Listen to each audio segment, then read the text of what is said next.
The notification chimed, a harmless little sound that would end up destroying my life. I was blow-drying my hair, getting ready for work, when I glanced at my phone and saw the message from Ava. "Is this you?" She'd attached a screenshot of a dating profile. I squinted at it, confused, then nearly dropped my phone into the sink. My face stared back at me. My face? On a profile I'd never created. "What the hell?" I whispered, fingers trembling as I zoomed in. The profile name read Mackenzie After Hours with a bio that made my stomach turn. Executive assistant by day, whatever you want by night. Married men welcome, I know how to be discreet. I sat down hard on the edge of the bathtub, my legs suddenly unable to support me. The blow dryer clattered to the floor, still humming against the tile. I couldn't breathe. 3 more photos of me followed. One from the company Christmas party in a black dress I'd saved for months to buy. Another from a beach trip last summer, laughing with Diego. The third was from my Instagram, me at my desk, captioned with a joke about needing more coffee. I called Ava immediately. "Where did you find this?" My voice sounded strange, like it belonged to someone else. "London sent it to me. She said she was on this app and recognized you." "London? Freya's friend. My boss's wife's friend." "I didn't make this profile," I said. "Someone's using my pictures." "I figured," Ava said. "It seemed way off-brand for you. But Mac, it's been active for weeks. London said she's seen conversations from this account." The bathroom suddenly felt too small. I walked to the bedroom where Diego was still sleeping, his dark hair messy against the pillow, one arm flung across what had been my side of the bed minutes earlier. "What conversations?" I whispered, moving to the hallway. "Flirty ones. With married men. Including..." She hesitated. "Including who, Ava?" "Flynn. My boss. My married boss. Married to Freya." "That's impossible," I said, but even as the words left my mouth, pieces started clicking into place. The strange looks from coworkers, Flynn's sudden coolness toward me after months of mentoring. The way Freya had watched me at the office party last week, her eyes following me across the room. "I need to see these conversations," I said. "London's sending them to me now. I'll forward everything." I ended the call and leaned against the wall, trying to think through the fog of panic. Who would do this? Who had access to my photos? Who would want to destroy my reputation this way? The bedroom door opened and Diego appeared, rubbing sleep from his eyes. "Everything okay?" "I heard you talking." I showed him my phone wordlessly, watched his expression change as he scrolled through the screenshots. "What the hell, Mackenzie?" His voice hardened. "Is this real?" "Of course not." I grabbed the phone back. "Someone made this profile using my pictures. I would never..." "Then why does it have conversations from you? With your boss?" He was fully awake now, eyes narrowed. "What? Let me see." I hadn't gotten to those yet. Diego pulled up his own phone. "London sent these to me an hour ago. I was hoping you'd have an explanation." My heart stopped. London had sent these to Diego? Before Ava even told me? The messages were there on his screen. Explicit. Unmistakable. My profile picture next to words I'd never written, arranging meetings I'd never attended with my boss. "Diego, this isn't me. Someone set me up." His face had gone cold in a way I'd never seen before. "I've been watching you work late for months, taking calls at odd hours. I trusted you." Because there was nothing to distrust. Flynn's been mentoring me for the executive program. You know how important that is to me. Apparently not as important as sleeping with him. "I'm not sleeping with anyone but you." My voice rose, desperation clawing at my throat. Diego was already pulling a duffel bag from the closet. "I need some time. I can't do this right now." "Do what? Believe me? Trust me? After 3 years together, you think I'd do this?" He stuffed clothes into the bag without looking at me. "The messages go back 2 months, Mackenzie. They're detailed. They mention things about the office only you would know." I felt like I was drowning. Someone is framing me. It has to be Freya. She's always hated me. Diego zipped the bag closed. Freya? Flynn's wife? Why would she pretend you're sleeping with her husband? I don't know yet, but I'm going to find out. He walked past me toward the door. Call me when you're ready to tell the truth. The apartment door closed behind him with a soft click that somehow hurt more than if he'd slammed it. My phone buzzed with Ava's forwarded messages. More screenshots, more evidence of things I'd never done. I scrolled through them, nausea rising in my throat, until I saw something that made everything click. A tiny detail in one of the messages. A reference to Freya's favorite restaurant, one she'd mentioned in passing at a company event months ago. Only someone close to Freya would know that. Someone who wanted to destroy me. I grabbed my keys. I needed to confront Freya before this spread any further. As I rushed out the door, my phone buzzed again. A text from Flynn. We need to talk. My office, 9 a.m. sharp. The office felt different as I walked in, like everyone knew something I didn't. Conversations stopped when I passed. Eyes followed me, then darted away when I looked back. I kept my chin up, clutching my coffee cup so tightly I was surprised it didn't shatter. 9 o'clock, Flynn's office, 20 minutes to go. Ava intercepted me at my desk, her eyes wide with concern. Are you okay? You look like hell. Diego left this morning, I said, my voice flat. After seeing those messages. Oh, Mac. She squeezed my arm. He'll come around once he realizes you were set up. Will he? Because right now I'm not sure anyone believes me. I glanced around the office. Including Flynn. What did he say in his text? Just that we need to talk, which is corporate speak for you're screwed. I dropped my bag under my desk. I need to see Freya before I meet with him. Freya's here? Ava looked surprised. She never comes to the office. Exactly, but her car is in the parking garage. I recognized the vanity plate. I'd spent the entire train ride to work obsessing over why Freya would frame me. We'd always been cordial, professional, even friendly at company events. She'd never given any indication she saw me as a threat. I need to find her before my meeting, I said, standing up. Cover for me? Ava nodded, but her expression was troubled. Just be careful, okay? This whole thing feels calculated. I found Freya in the executive lounge, perched on a leather sofa with a tablet in her lap. She looked up when I entered, her face a perfect mask of polite surprise. Mackenzie, good morning. Why did you do it? I asked, keeping my voice low despite the empty room. She tilted her head slightly. Do what, exactly? Create a fake dating profile with my pictures. Pretend to be me. Send messages to your husband. Freya set her tablet aside, her movements deliberate. That's quite an accusation. It's not an accusation. It's a fact. I stepped closer. The profile mentioned your favorite restaurant, the one in the West Village with the truffle pasta you talked about at the Christmas party. No one else would know that detail. Something flickered across her face. Surprise, maybe, at being caught in such a small slip. But she recovered quickly. I have no idea what you're talking about, she said, standing. But I do know my husband received inappropriate messages from you. Messages that London showed me weeks ago, which I chose to ignore out of respect for Flynn's working relationship with you. Those weren't from me. The evidence suggests otherwise. Her voice was silk over steel. Flynn trusted you. I trusted you in my home at our dinner parties, and this is how you repay that trust? My hands were shaking. You're turning this around. You created that profile to make it look like I was pursuing Flynn. I want to know why. Freya's smile never reached her eyes. Perhaps you should consider that not everything is a conspiracy against you, Mackenzie. Sometimes people simply show their true colors. My true colors? I've worked 80-hour weeks for this company. I've canceled dates with Diego to finish projects.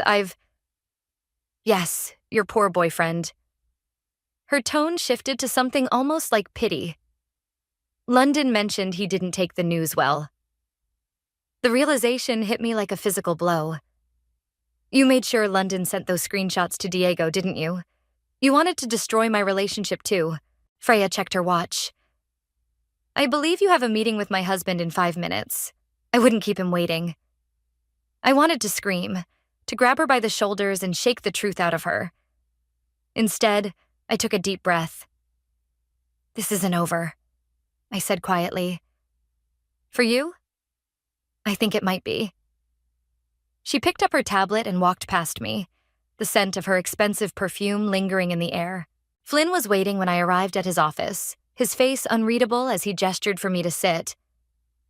I'd rehearsed what to say a dozen times, but the words evaporated when I saw the printouts on his desk, screenshots of conversations I'd never had. I didn't send those messages, I said before he could speak. Someone created a fake profile using my photos. Flynn leaned back in his chair. Mackenzie, I've always appreciated your directness.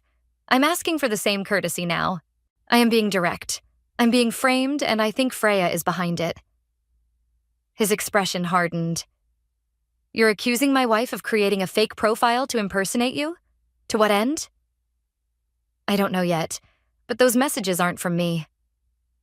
Flynn pushed the papers toward me. These contain references to conversations we've had in this office. Private conversations about the executive program, about your career goals. Things only you and I would know.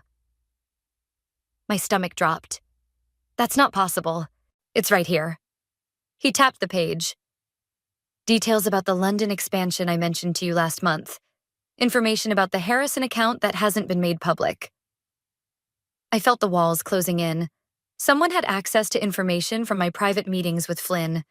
Someone who knew what we discussed. I need you to take a leave of absence, Flynn said, his voice softening slightly. Paid, while we sort this out. HR will be involved. Flynn, please. It's not negotiable. He stood up, signaling the end of our meeting. I trusted you, Mackenzie, more than you know. As I walked out, my phone buzzed with a text from an unknown number. Meet me at Blackbird Coffee at noon. I know who set you up. Come alone. Ezekiel. Ezekiel from accounting? The quiet guy who barely spoke at meetings? I glanced back at Flynn's office, where Freya had now appeared, her hand on her husband's shoulder as they spoke in low voices. Whatever game they were playing, I needed answers. And apparently, Ezekiel had them. Blackbird Coffee buzzed with the usual midday crowd. Laptops open, business meetings in hushed tones, baristas calling out complicated orders. I scanned the room twice before spotting Ezekiel in the far corner, hunched over his phone. I'd never paid much attention to him before. He was just the quiet guy from accounting who occasionally corrected Flynn's numbers during presentations. Now he might be my only ally. You came, he said as I slid into the chair across from him. No greeting, no small talk. You said you know who set me up. I kept my voice low. Was it Freya? Ezekiel glanced around before sliding his phone toward me. Not exactly. Look at this. It was an email chain between Flynn and Ava from 3 weeks ago. My heart stuttered as I read it. Where did you get this? I asked, my mouth dry. I handle the executive expense reports. Flynn accidentally forwarded this to me when submitting a receipt. He tapped the screen. Keep reading. The emails discussed me. My performance, my potential, and my inappropriate attachment to Flynn. Ava had written that I talked about Flynn constantly, that I stayed late hoping to catch time alone with him. This is bullshit, I whispered. Ava would never say these things about me. She did. Ezekiel's face remained impassive. And there's more. She's been feeding information to Freya for months. Details from your conversations, things you've told her in confidence. The coffee shop suddenly felt too warm, too crowded. Ava, my friend, the person I'd trusted most at work, the one I'd confided in just this morning. Why would she do this? The executive program. Ezekiel took his phone back. You're not the only one who wants that promotion. Ava's been gunning for it too. I thought back to all our conversations about work, about Flynn. How Ava always seemed interested in my meetings with him, always asked for details. I'd thought she was being supportive. But the dating profile, that was Freya's idea, from what I can tell. Ava just provided the ammunition. My hands were shaking. I clasped them together under the table. How do you know all this? Something flickered across Ezekiel's face. Discomfort, maybe. I notice things. People don't pay attention to the quiet guy from accounting. They talk around me, leave their computers unlocked. Why are you helping me? He hesitated. They did something similar to my sister at her company. She never recovered professionally, never even knew who was behind it. I studied his face, looking for any sign of deception. Found none. I need proof, I said finally. Something concrete I can take to HR, to Flynn. That's the problem. They've been careful. The profile was created using a VPN.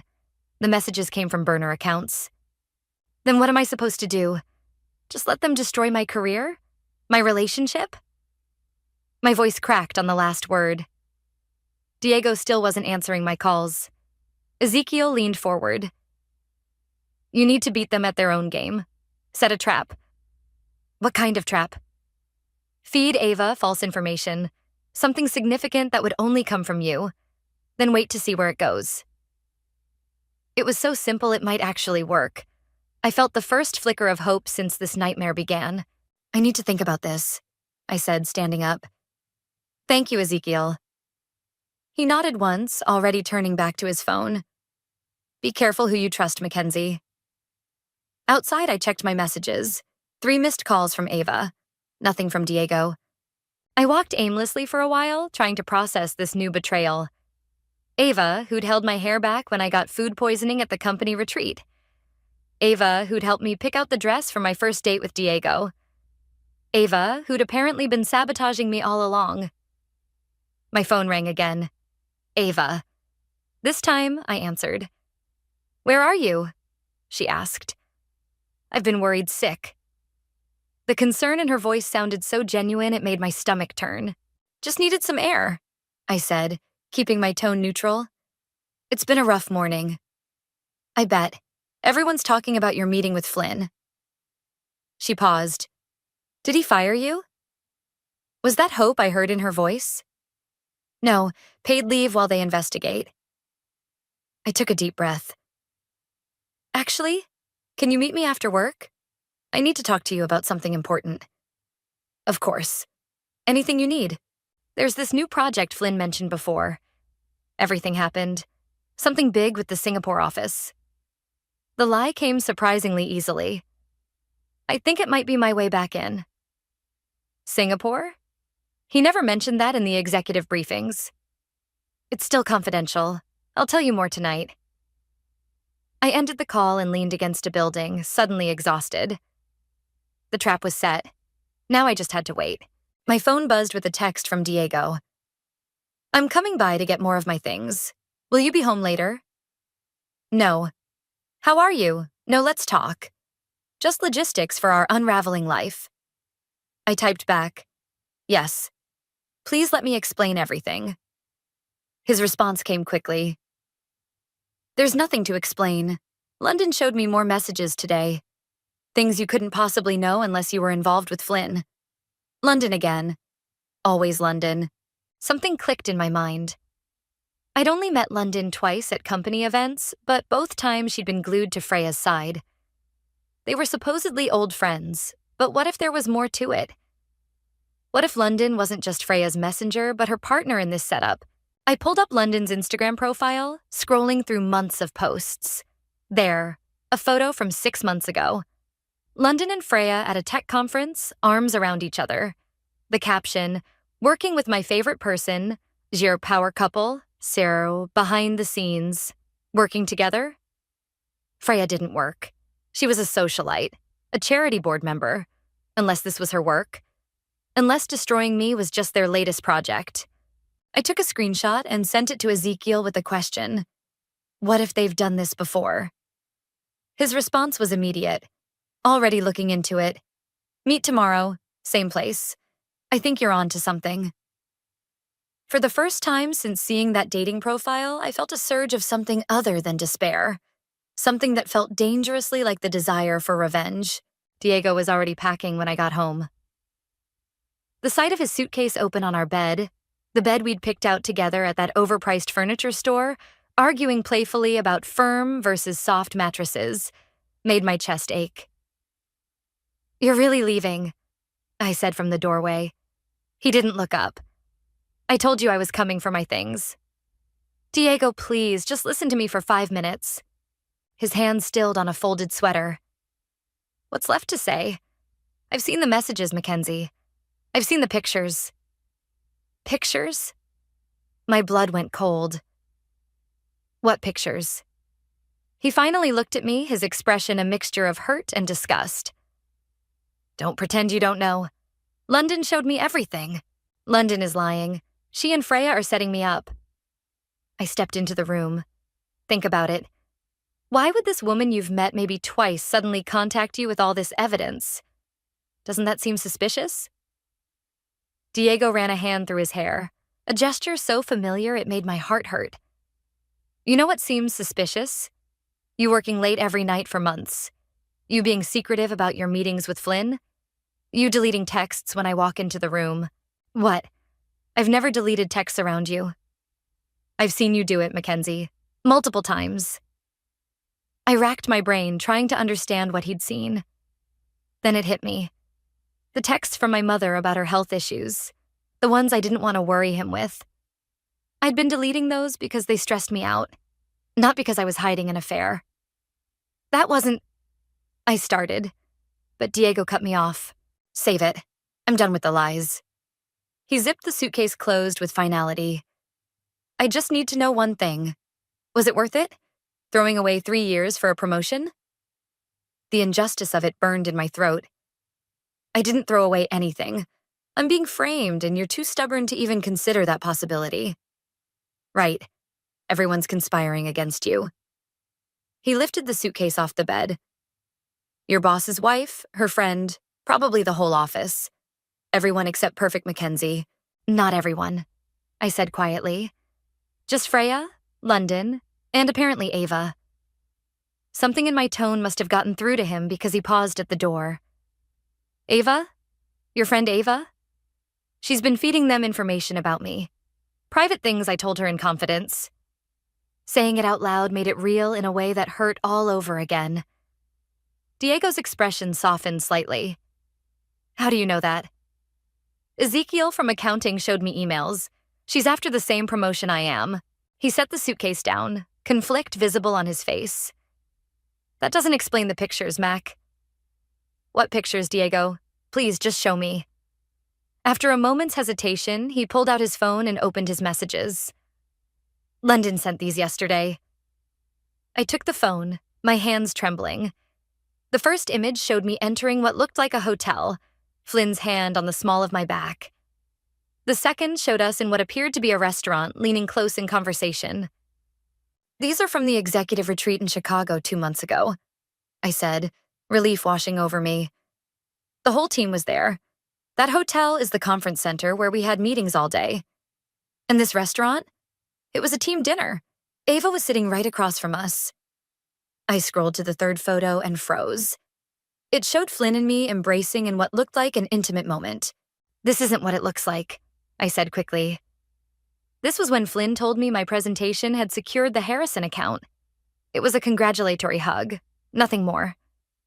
Diego took the phone back, his expression unreadable. "Maybe. Or maybe that's just how you've justified it to yourself." "What does that mean?" "It means maybe you didn't physically cheat, but emotionally. The way you talk about Flynn, the way your face lights up when he calls or texts. That's not normal for just a boss, Mackenzie." His words hit me like a slap. Had I been too invested in Flynn's approval? Had my ambition blinded me to how it looked to others? To Diego? "I admire him professionally," I said carefully. "That's all it's ever been." Diego picked up his suitcase again. "I need time to think. I'm staying at Jason's for a while." "Will you at least consider that I'm telling the truth about being set up?" He paused at the door. I'll look into London, see if anything about her story doesn't add up. It wasn't forgiveness or even belief, but it was something. Thank you. After he left, I sat on the edge of our bed, emotionally drained but more determined than ever. I pulled out my laptop and started searching for anything I could find on London Gibson. My phone buzzed with a text from Ava. Still meeting tonight? I'm worried about you. I typed back, yes, 7 p.m. at Riverside Bar. Her response came quickly. Perfect. We'll figure this out together, I promise. I set my phone down, a bitter taste in my mouth. My best friend, my boyfriend, my career. They'd taken almost everything from me. Almost. 2 hours of digging later, I had something. London Gibson had worked at 3 different companies in the past 5 years. At each one, a female employee had been fired for inappropriate conduct with a superior. Conduct documented through dating apps and private messages. I was calling Ezekiel when my doorbell rang. I wasn't expecting anyone, and for a moment I hoped it might be Diego coming back. Instead, I found Flynn standing in my hallway looking uncomfortable. Can I come in? He asked. There's something you need to know. I stepped aside wordlessly, my heart pounding. Flynn had never been to my apartment before.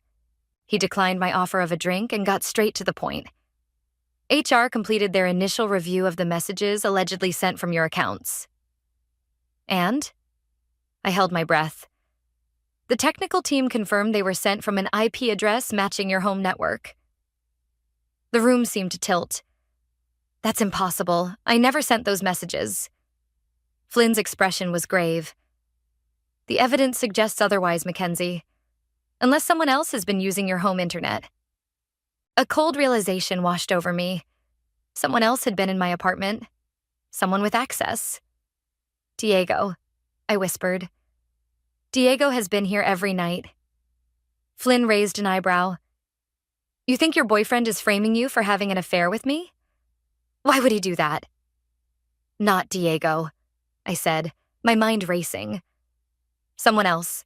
Someone who's been here when I wasn't. I thought about all the times Ava had stopped by to water my plants when Diego and I were out of town.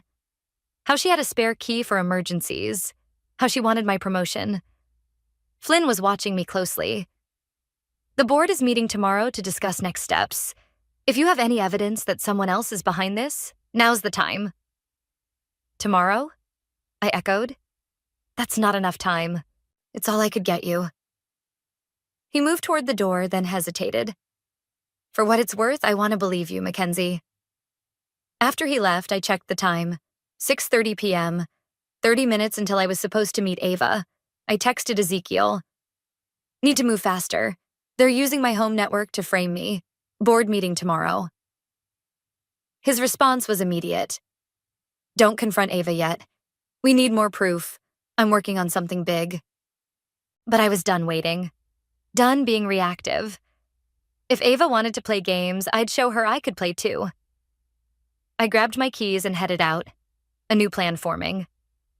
Tonight, I'd get my so-called friend to reveal her true colors, and I'd make sure I had proof when she did. Riverside Bar hummed with after-work energy, clinking glasses, bursts of laughter, the low murmur of conversations meant to stay private. I arrived early and chose a corner table with my back to the wall, where I could see the entrance. The server brought me a gin and tonic I had no intention of drinking. I placed my phone face up on the table, the voice recorder app running. Not admissible in court, maybe, but enough to convince Flynn and HR of the truth. Ava arrived at 7:05, scanning the room with a concerned expression that looked so genuine it made my stomach turn. 3 years of friendship, and I'd never once suspected she was capable of this level of betrayal. There you are, she said, sliding into the seat across from me. God, you look terrible. Thanks, I said dryly. It's been a rough couple of days. She reached across the table and squeezed my hand. I can't believe they put you on leave. The whole office is talking about it. I bet they are, I thought, but kept my expression neutral.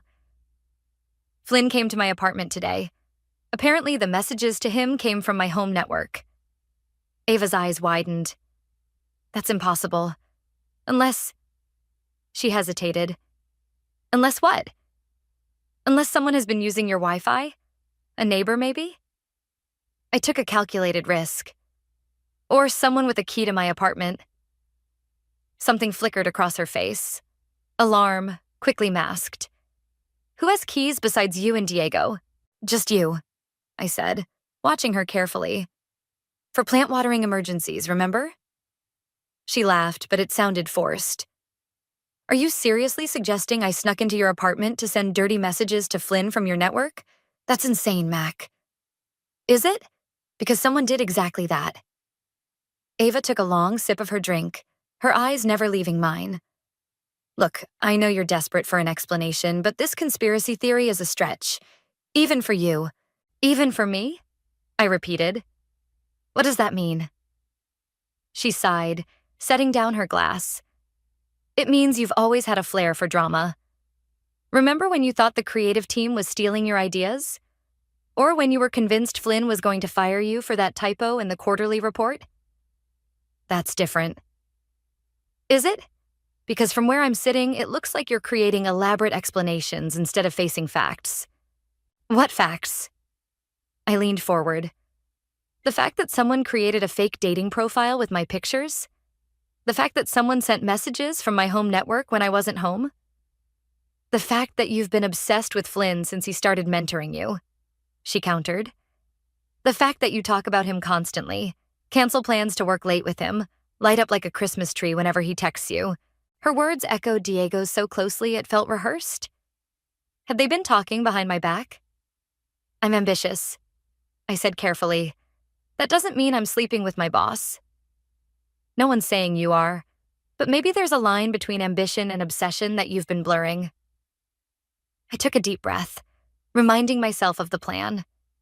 I needed her to incriminate herself, not derail me with psychological warfare. You know what? Maybe you're right. I slumped slightly, letting defeat creep into my voice. Maybe I have been too focused on impressing Flynn. Ava's posture relaxed, sensing victory. It happens, especially with mentor relationships. The Singapore project was going to be my big break, I continued, laying the bait. Flynn said it could fast-track me to the executive team. Interest flashed in her eyes. You mentioned that earlier. What exactly is this project? A new regional headquarters. Flynn wants someone to relocate there for 6 months to get it running. He was considering me before all this. 6 months in Singapore? Ava leaned forward. That's a huge opportunity. It would have been. I sighed dramatically. Now it'll probably go to someone else. Did Flynn mention any other candidates? And there it was. The real Ava, hungry for advantage, calculating her next move. He mentioned a short list. I don't remember everyone on it. Was I on it? She asked, trying to sound casual and failing miserably. I hesitated just long enough to make her squirm. I think so, near the bottom. Her smile tightened. Well, maybe things happen for a reason. Maybe this is the universe course correcting. What's that supposed to mean? Just that maybe the position should go to someone who's earned it through hard work, not through other means. The implication hung in the air between us. I felt a surge of anger so intense my vision blurred at the edges. You think I slept my way to the top of that list? Ava shrugged. I'm just saying the evidence doesn't look good. Those messages, the dating profile, the late nights, where there's smoke. There's a fire, I finished. Or someone with a match. Her expression hardened. Careful, Mackenzie. Accusations like that can damage relationships. Permanently. Is that a threat? It's advice, from a friend who cares about you. She glanced at her watch. I should go. Early meeting tomorrow. With the board, I thought. About me. One more thing, I said as she gathered her purse. How well do you know London? Ava froze for a split second, just long enough to confirm my suspicions. Flynn's wife's friend? I've met her a few times at company events. Why? Just curious. She seems to be at the center of all this, sending screenshots to Diego, to you, to Freya. Maybe she's just being a good friend to Freya. Ava stood up. Get some rest, Mac. You look like you need it. As she walked away, my phone buzzed with a text from Ezekiel. Don't go home. Your apartment isn't secure. Meet me at the office now. Bringing London's laptop. You need to see this. I stared at the message, adrenaline surging through me. How had Ezekiel gotten London's laptop? And what had he found? I threw cash on the table and headed for the door, only to stop short at the sight of Ava outside, huddled in intense conversation with someone in a parked car. London. I ducked back inside and exited through the kitchen, heart pounding. Whatever game they were playing, it was bigger and more coordinated than I'd imagined. And tomorrow, the board would decide my fate based on evidence planted by people I'd trusted, unless I could stop them tonight. The office building was eerily quiet after hours, emergency lights casting long shadows across the lobby. The security guard nodded as I badged in. He knew me from all my late nights. If only those extra hours had bought me some loyalty when it mattered. I took the elevator to our floor, my reflection in the polished doors looking haggard and unfamiliar. When had I last slept properly? Eaten something that wasn't coffee or anxiety? Ezekiel was waiting in the conference room, his laptop open, a sleek MacBook beside it that I assumed was London's. How did you get her computer? I asked without preamble. She left it in her car. I borrowed it. His expression remained neutral, as if breaking into cars was a normal Tuesday activity. You stole it? I'm returning it tomorrow, but first... He turned the screen toward me. You need to see what they've been doing. The screen showed a folder labeled Projects, containing subfolders with women's names. My stomach dropped when I saw my own name among them. What is this? Evidence. Ezekiel opened my folder. Inside were all the fake dating profile screenshots, the manufactured conversations with Flynn, photos of me from social media, and a document titled MackenziePlan.docx. My hands shook as I opened it. The document outlined a detailed strategy for discrediting me professionally and personally, with a timeline stretching back 3 months. Every move had been calculated. When to plant seeds of doubt with Diego, when to approach Flynn with concerns, when to escalate to HR. I couldn't find words strong enough. Premeditated character assassination, Ezekiel supplied. And you're not the first. He clicked back to the main folder and opened another name. Vanessa. Similar contents. Different woman. Then Julia. Then Rebecca. 5 women in total, he said quietly. All rising stars in their companies. All accused of inappropriate relationships with male superiors. All discredited and fired. But why? What did they get out of this? Ezekiel pulled up a spreadsheet. Money. After each woman is removed, London's consulting firm is hired to repair the company culture and implement anti-harassment training. 6-figure contracts every time. And Freya? Silent partner. She provides access to high-level executives through her social connections. They split the profits. What about Ava? Promised the promotion you were in line for, plus a finder's fee for identifying you as a target. The betrayal burned fresh. I'd helped Ava practice for her interviews, celebrated her successes, held her hand through breakups. And all along, she'd been plotting my downfall. We need to take this to Flynn, I said, reaching for my phone. Ezekiel caught my wrist. Think, Mackenzie. Flynn's married to Freya. Who do you think he'll believe? He'll believe evidence, hard proof. Stolen evidence that would be inadmissible in any legal proceeding? That we obtained by breaking into someone's car? He was right, and I knew it. We couldn't use this directly without implicating ourselves. Then what's the point of showing me? I asked, frustration building. Why bring me here if we can't use any of this? Because now you know what you're up against. And he turned back to his own laptop. Because I found something else. Something we can use. He showed me an email chain between London and a woman named Vanessa, one of their previous targets. Vanessa recorded a conversation with London last year, threatening to expose their scheme. London paid her off. $200,000 to stay quiet and sign an NDA. So, Vanessa knows everything? Can we contact her? Already did. Ezekiel looked almost proud. She's willing to talk, but only in person. She's scared of legal repercussions from breaking the NDA. Hope flickered, then faltered. The board meets tomorrow morning. There's no time to wait. She lives in Boston. If we leave now, we can drive there, meet her at 6 a.m., and be back for your 10 a.m. board meeting. We? I echoed. I'm already involved. He shrugged. Might as well see it through. I studied him, this quiet man from accounting who'd put himself at risk for someone he barely knew. Why are you helping me, really? Something shifted in his expression, a crack in his usual composure. I told you about my sister. What I didn't tell you is that she killed herself 6 months after being fired. The shame, the isolation, it was too much. The weight of his words hung between us. I'm so sorry. Don't be sorry. Be smart and be ready to fight. He closed both laptops. We should go now if we want to make it to Boston by morning. As we headed toward the elevator, my phone buzzed with a text from Diego. We need to talk. Where are you? I hesitated, then typed, Can't talk now. Something important came up. I'll explain everything tomorrow. His response was immediate. There might not be a tomorrow for us if you keep avoiding this conversation. The words stung, but I didn't have time for emotional negotiations. Not when my entire future hung in the balance. I'm fighting for the truth, Diego. Either trust me on that, or don't. I turned my phone to silent as we reached the parking garage. Ezekiel's car was small and meticulously clean, just like him. Ready? He asked, keys in hand.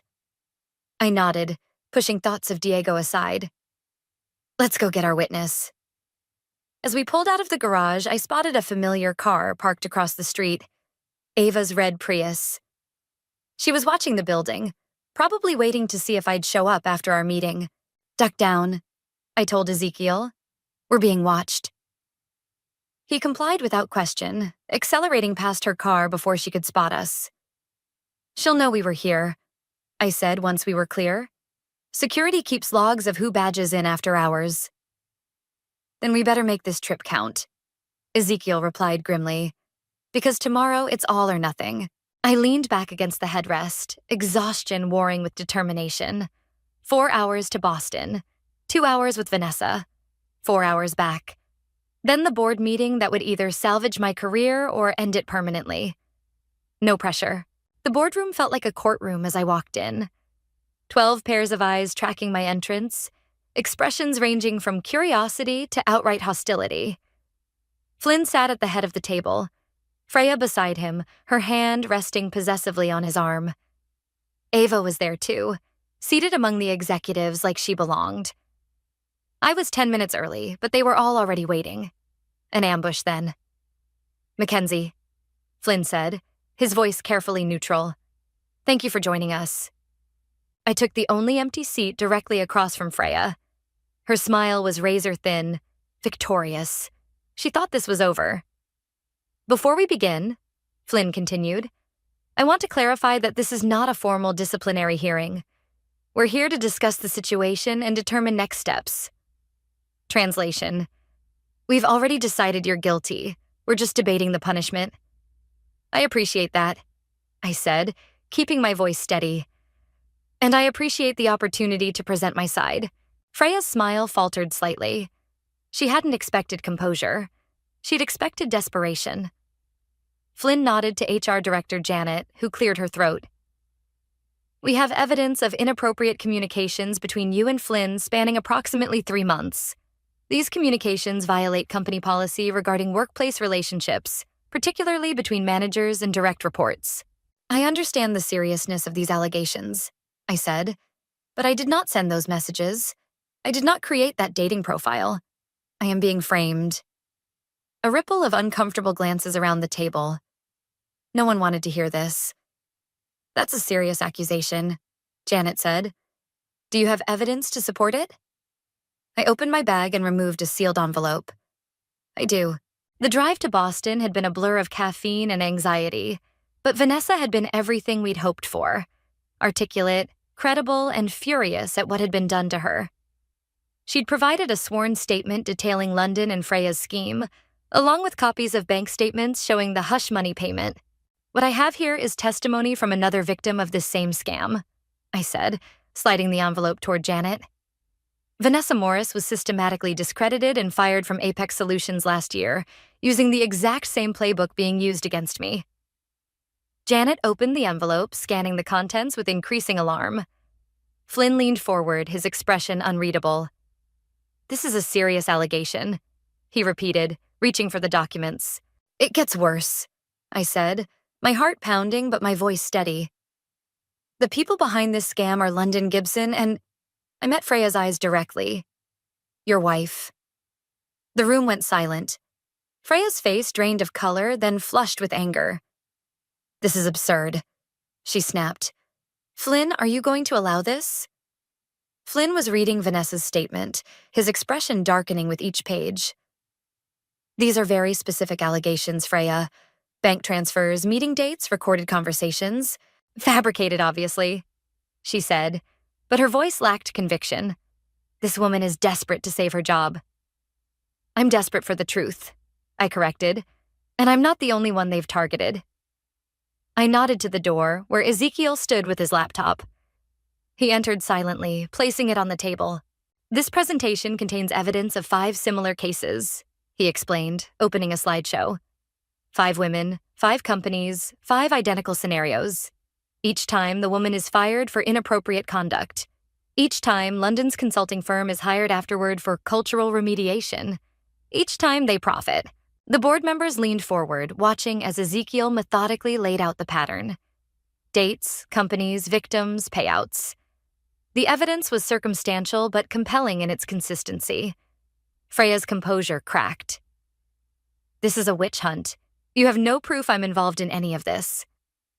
"Actually," came a voice from the doorway. "She does." We all turned to see Diego standing there, holding his phone. My heart stuttered at the sight of him. "Diego?" Flynn frowned. "This is a closed meeting. I have something you need to hear." He approached the table, placing his phone in the center. "I recorded a conversation with London Gibson last night." He pressed play, and London's voice filled the room. Of course Mackenzie didn't really sleep with Flynn. That was never the point. The point was making everyone believe she did. Freya's brilliant that way. She knows perception is reality in corporate America. Freya stood abruptly, her chair scraping against the floor. "That's not— He's clearly edited that recording." Diego continued the playback. "Once Mackenzie's gone, we'll bring in our team to fix the toxic culture. Standard 6-figure contract, maybe more if we play up the scandal angle. Freya gets her cut, I get mine, and Little Miss Perfect gets what she deserves for trying to outshine everyone." The recording ended. Freya looked like she might be sick.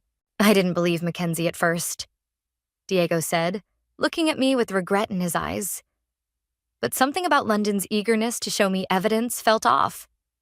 So I met with her last night, pretending I wanted more information, and I recorded everything. Flynn stood slowly, his expression thunderous as he turned to his wife. "Is this true?" Freya's eyes darted around the room, seeking an ally and finding none. Even Ava had shrunk in her seat, suddenly fascinated by her hands. "It was just business," Freya said finally, her voice cold. "Nothing personal." "It was extremely personal to me," I said, my voice shaking with emotion for the first time. "You tried to destroy my career, my relationship, my reputation. For money." Flynn turned to Janet. "I want security to escort my wife and Ms. Gibson from the building, and call legal immediately." Freya laughed, a brittle sound. "You can't be serious. Flynn, it's me, your wife." "Not for much longer," he said quietly. As security arrived to escort Freya out, she paused beside me. "You think you've won?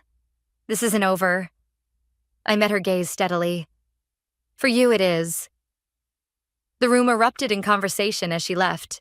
Executives processing the implications, HR scrambling to contain the damage. Flynn approached me, his expression grave. "Mackenzie, I owe you an apology." A significant one. Yes, you do, I agreed, standing to meet his eyes. But right now I need some air. I walked out, past the stunned executives, past a shell-shocked Ava, into the hallway where Diego waited. For a moment, we just looked at each other, all the hurt and confusion of the past days hanging between us. You recorded her? I said finally.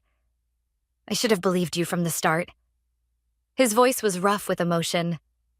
I'm sorry, Mac. I wasn't ready to forgive, not completely, but it was a start. Thank you for being here today. He reached for my hand, hesitantly. Where else would I be? Behind us, the boardroom door opened again as Ezekiel emerged, giving us a small nod of acknowledgement before heading back to his quiet corner of accounting. The storm had passed. The truth was out. And for the first time in days, I could breathe again.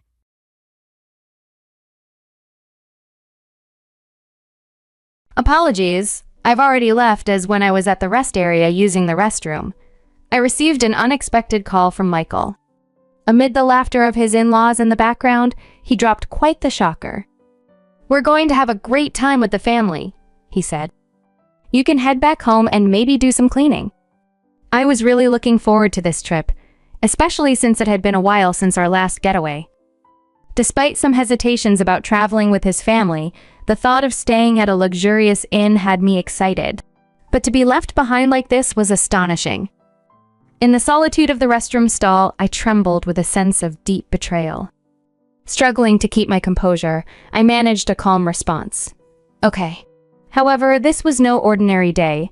It was both our wedding anniversary and my birthday, and he chose to leave me stranded. I'm Scarlett, a 29-year-old housewife without children, living with my husband Michael. Today marks our first wedding anniversary, which also happens to be on my birthday. Michael has always had a flair for celebrating special occasions with grand gestures, influenced perhaps by his childhood filled with luxurious dinners and overseas trips, thanks to his family's wealth. His father is the CEO of Mitchell Securities, and his mother fully enjoys the opulent lifestyle, fitting the wife of a business magnate. Our initial encounter was at a matchmaking agency frequented by affluent men like Michael. Despite the odds, it turned out I was just his type, which led to our marriage, a union not driven by financial motives, as I was genuinely in love and thrilled to realize my dream of getting married. However, after the wedding, our life took a challenging turn. We started off in a modest two-bedroom city apartment. Michael was inclined towards a larger home, but I felt a smaller place was sufficient given our current situation, despite the hefty $2,800 monthly rent. Don't worry, my dad will handle it, Michael would reassure me, emphasizing that the financial burden wasn't a concern for him.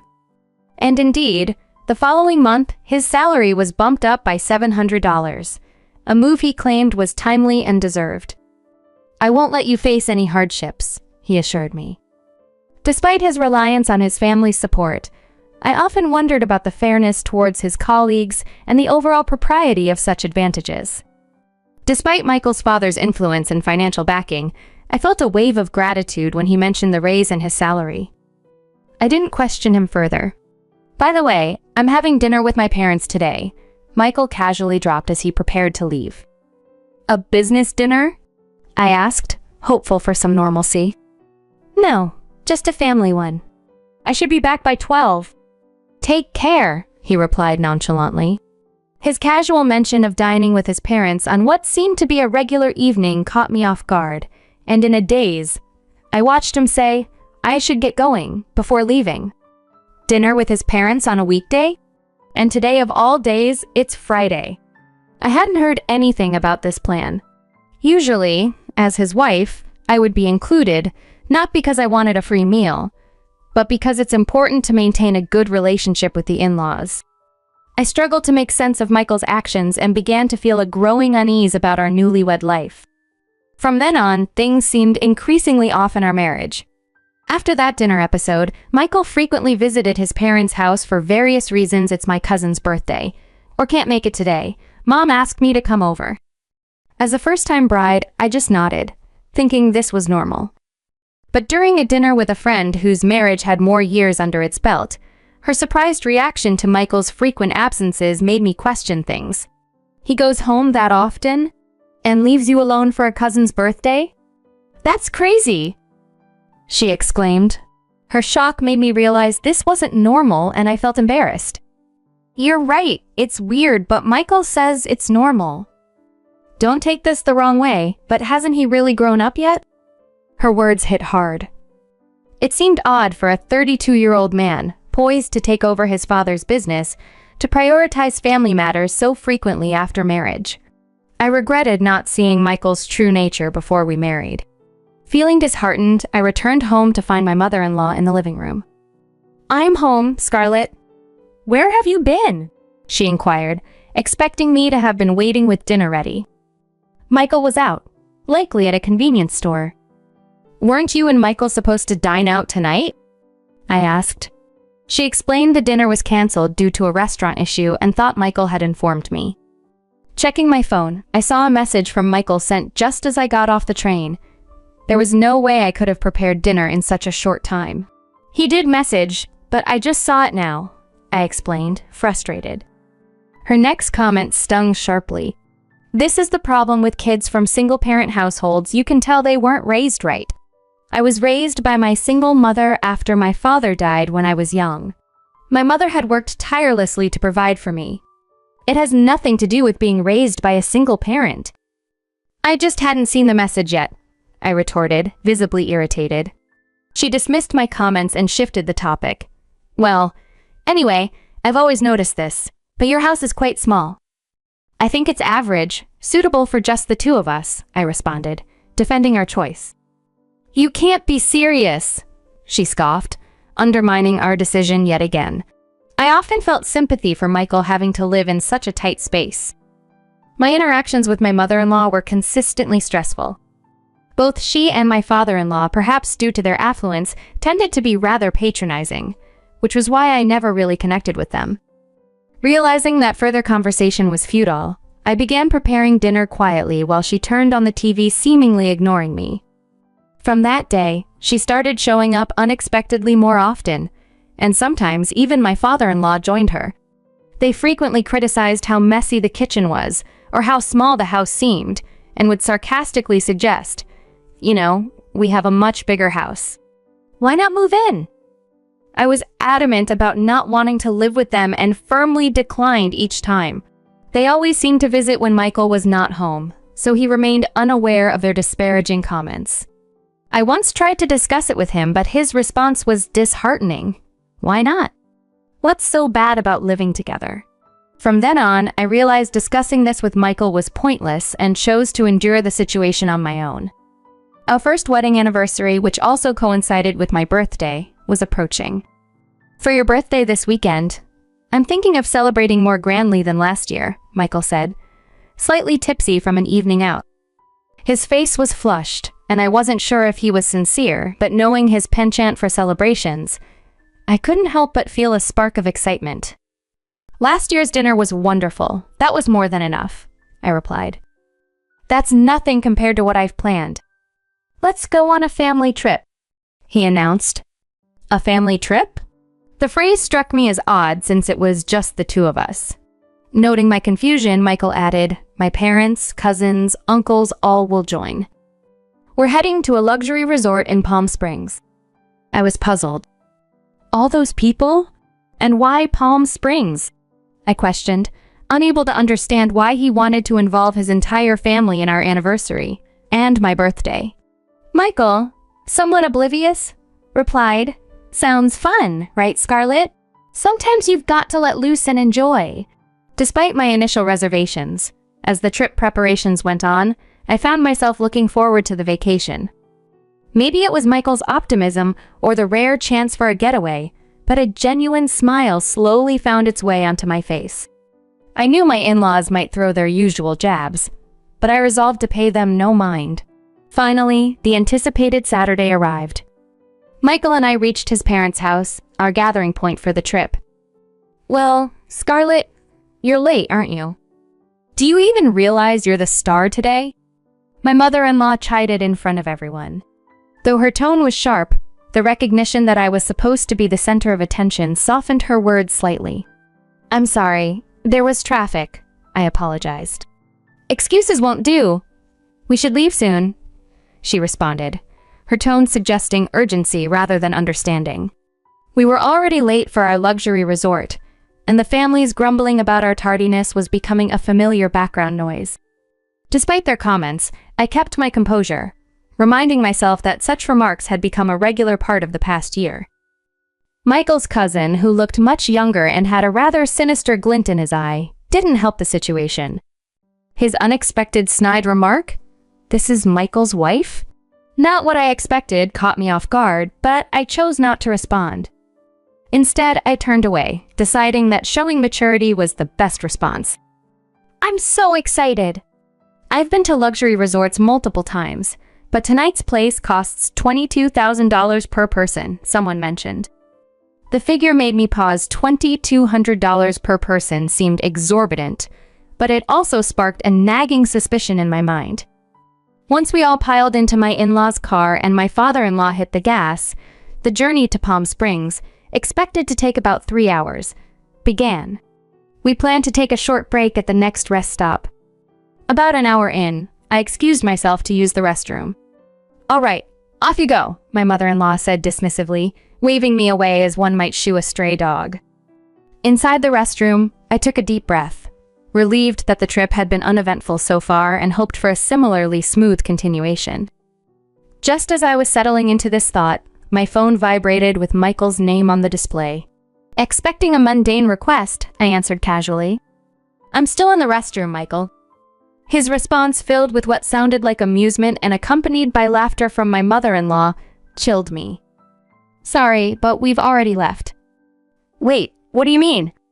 I asked, my voice echoing the confusion and rising panic inside me. "We're going to have fun with our family." "You should just go home and clean, Scarlett dear. Today's trip is just for the Mitchell family. It's a pity, but you'll have to stay behind. Goodbye." The line went dead, and I stood there in stunned silence, the laughter from the other end of the phone still ringing in my ears. This betrayal cut deep, especially as today was not only our wedding anniversary, but also my birthday. I had been looking forward to this trip, despite my reservations about his family. But to be abandoned at a rest area like this was beyond painful. I managed a shaky okay, trying to mask my anger and betrayal. Leaving the restroom, I immediately called a trusted friend who, upon hearing my story, was equally shocked and quickly shared some unexpected news that took me by surprise. "Really?" I asked, desperate for some confirmation. "Yes," they assured me and promised to come and pick me up. Left alone and feeling helpless at the rest area, I was praying for a quick rescue. About an hour later, my uncle arrived to pick me up. "I'm so sorry to trouble you like this," I apologized as I got into his car. "It's okay," he reassured me, his presence a comforting reminder that not all was lost. It was quite an unexpected turn of events, realizing they were headed to a luxury hotel in Palm Springs, a detail that made my uncle pause thoughtfully. "I think that's the case," I replied to his silent query. "I'm really sorry, but could you please take me there?" "I'll take the train back." My uncle, understanding the gravity of my request, gladly agreed. The drive was scenic and somewhat soothing, giving me a moment to collect my thoughts. About an hour later, we arrived in Palm Springs. Ahead of us was a luxurious inn with a grand gate, known for its exclusivity and hefty price tag of $2,200 a night. At the reception, I was preparing myself for what was to come when I heard a familiar voice. "Scarlett." "It's been a while," greeted my mother, elegantly dressed and carrying her usual formal yet warm smile. To anyone else, her demeanor might have seemed overly formal, but to me, it was just Mom being Mom.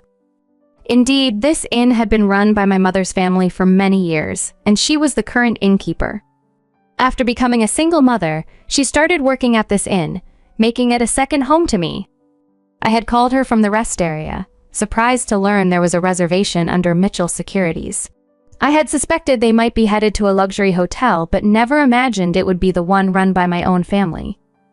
Of course, they don't know this inn is run by my mother, I thought to myself, realizing the irony of the situation. What a terrible story, Scarlett. You can't just let this slide, my mother said, understanding the full context. Yeah, I know. That's why I came here, I responded. My mother suggested, why don't we get you changed over here? And prepared me to confront them at the dinner table. An hour later, at 7:00 p.m., and the in-law family gathered for dinner. I hid in the next room, slightly opening the door to observe unnoticed. Inside, the family was unwinding, unaware of my presence. The spa was amazing. I'd want to come here every day if I could, one remarked, the others agreeing enthusiastically about the luxury and ease of their day. As they spoke about the prospects of Michael becoming CEO and the perks that would come with it, their true characters showed through their unguarded remarks. But when my mother appeared to greet them, the room went silent. Today, I will be in charge of serving you.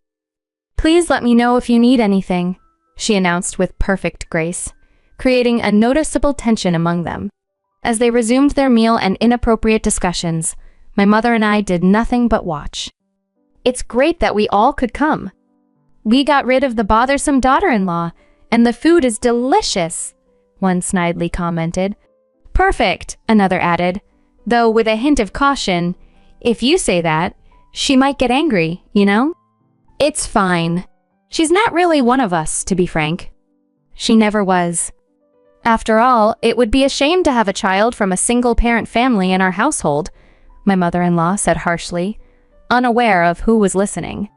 At that moment, the frustration inside me reached a boiling point. Just then, my mother re-entered the room, her timing impeccable, ready to address the situation with the poise and dignity she always maintained. A room adorned for celebration. A dessert plate brimming with cake and fruit sat at the center, marking a special occasion. Today was a double celebration for Miss Scarlett, her birthday and her wedding anniversary. My mother, eager to join in the festivities, asked about Miss Scarlett's whereabouts to properly place the cake.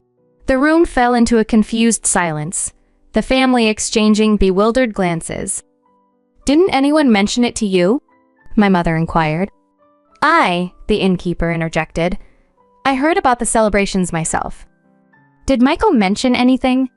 The question hung in the air, met with an awkward silence and anxious looks among the in-laws.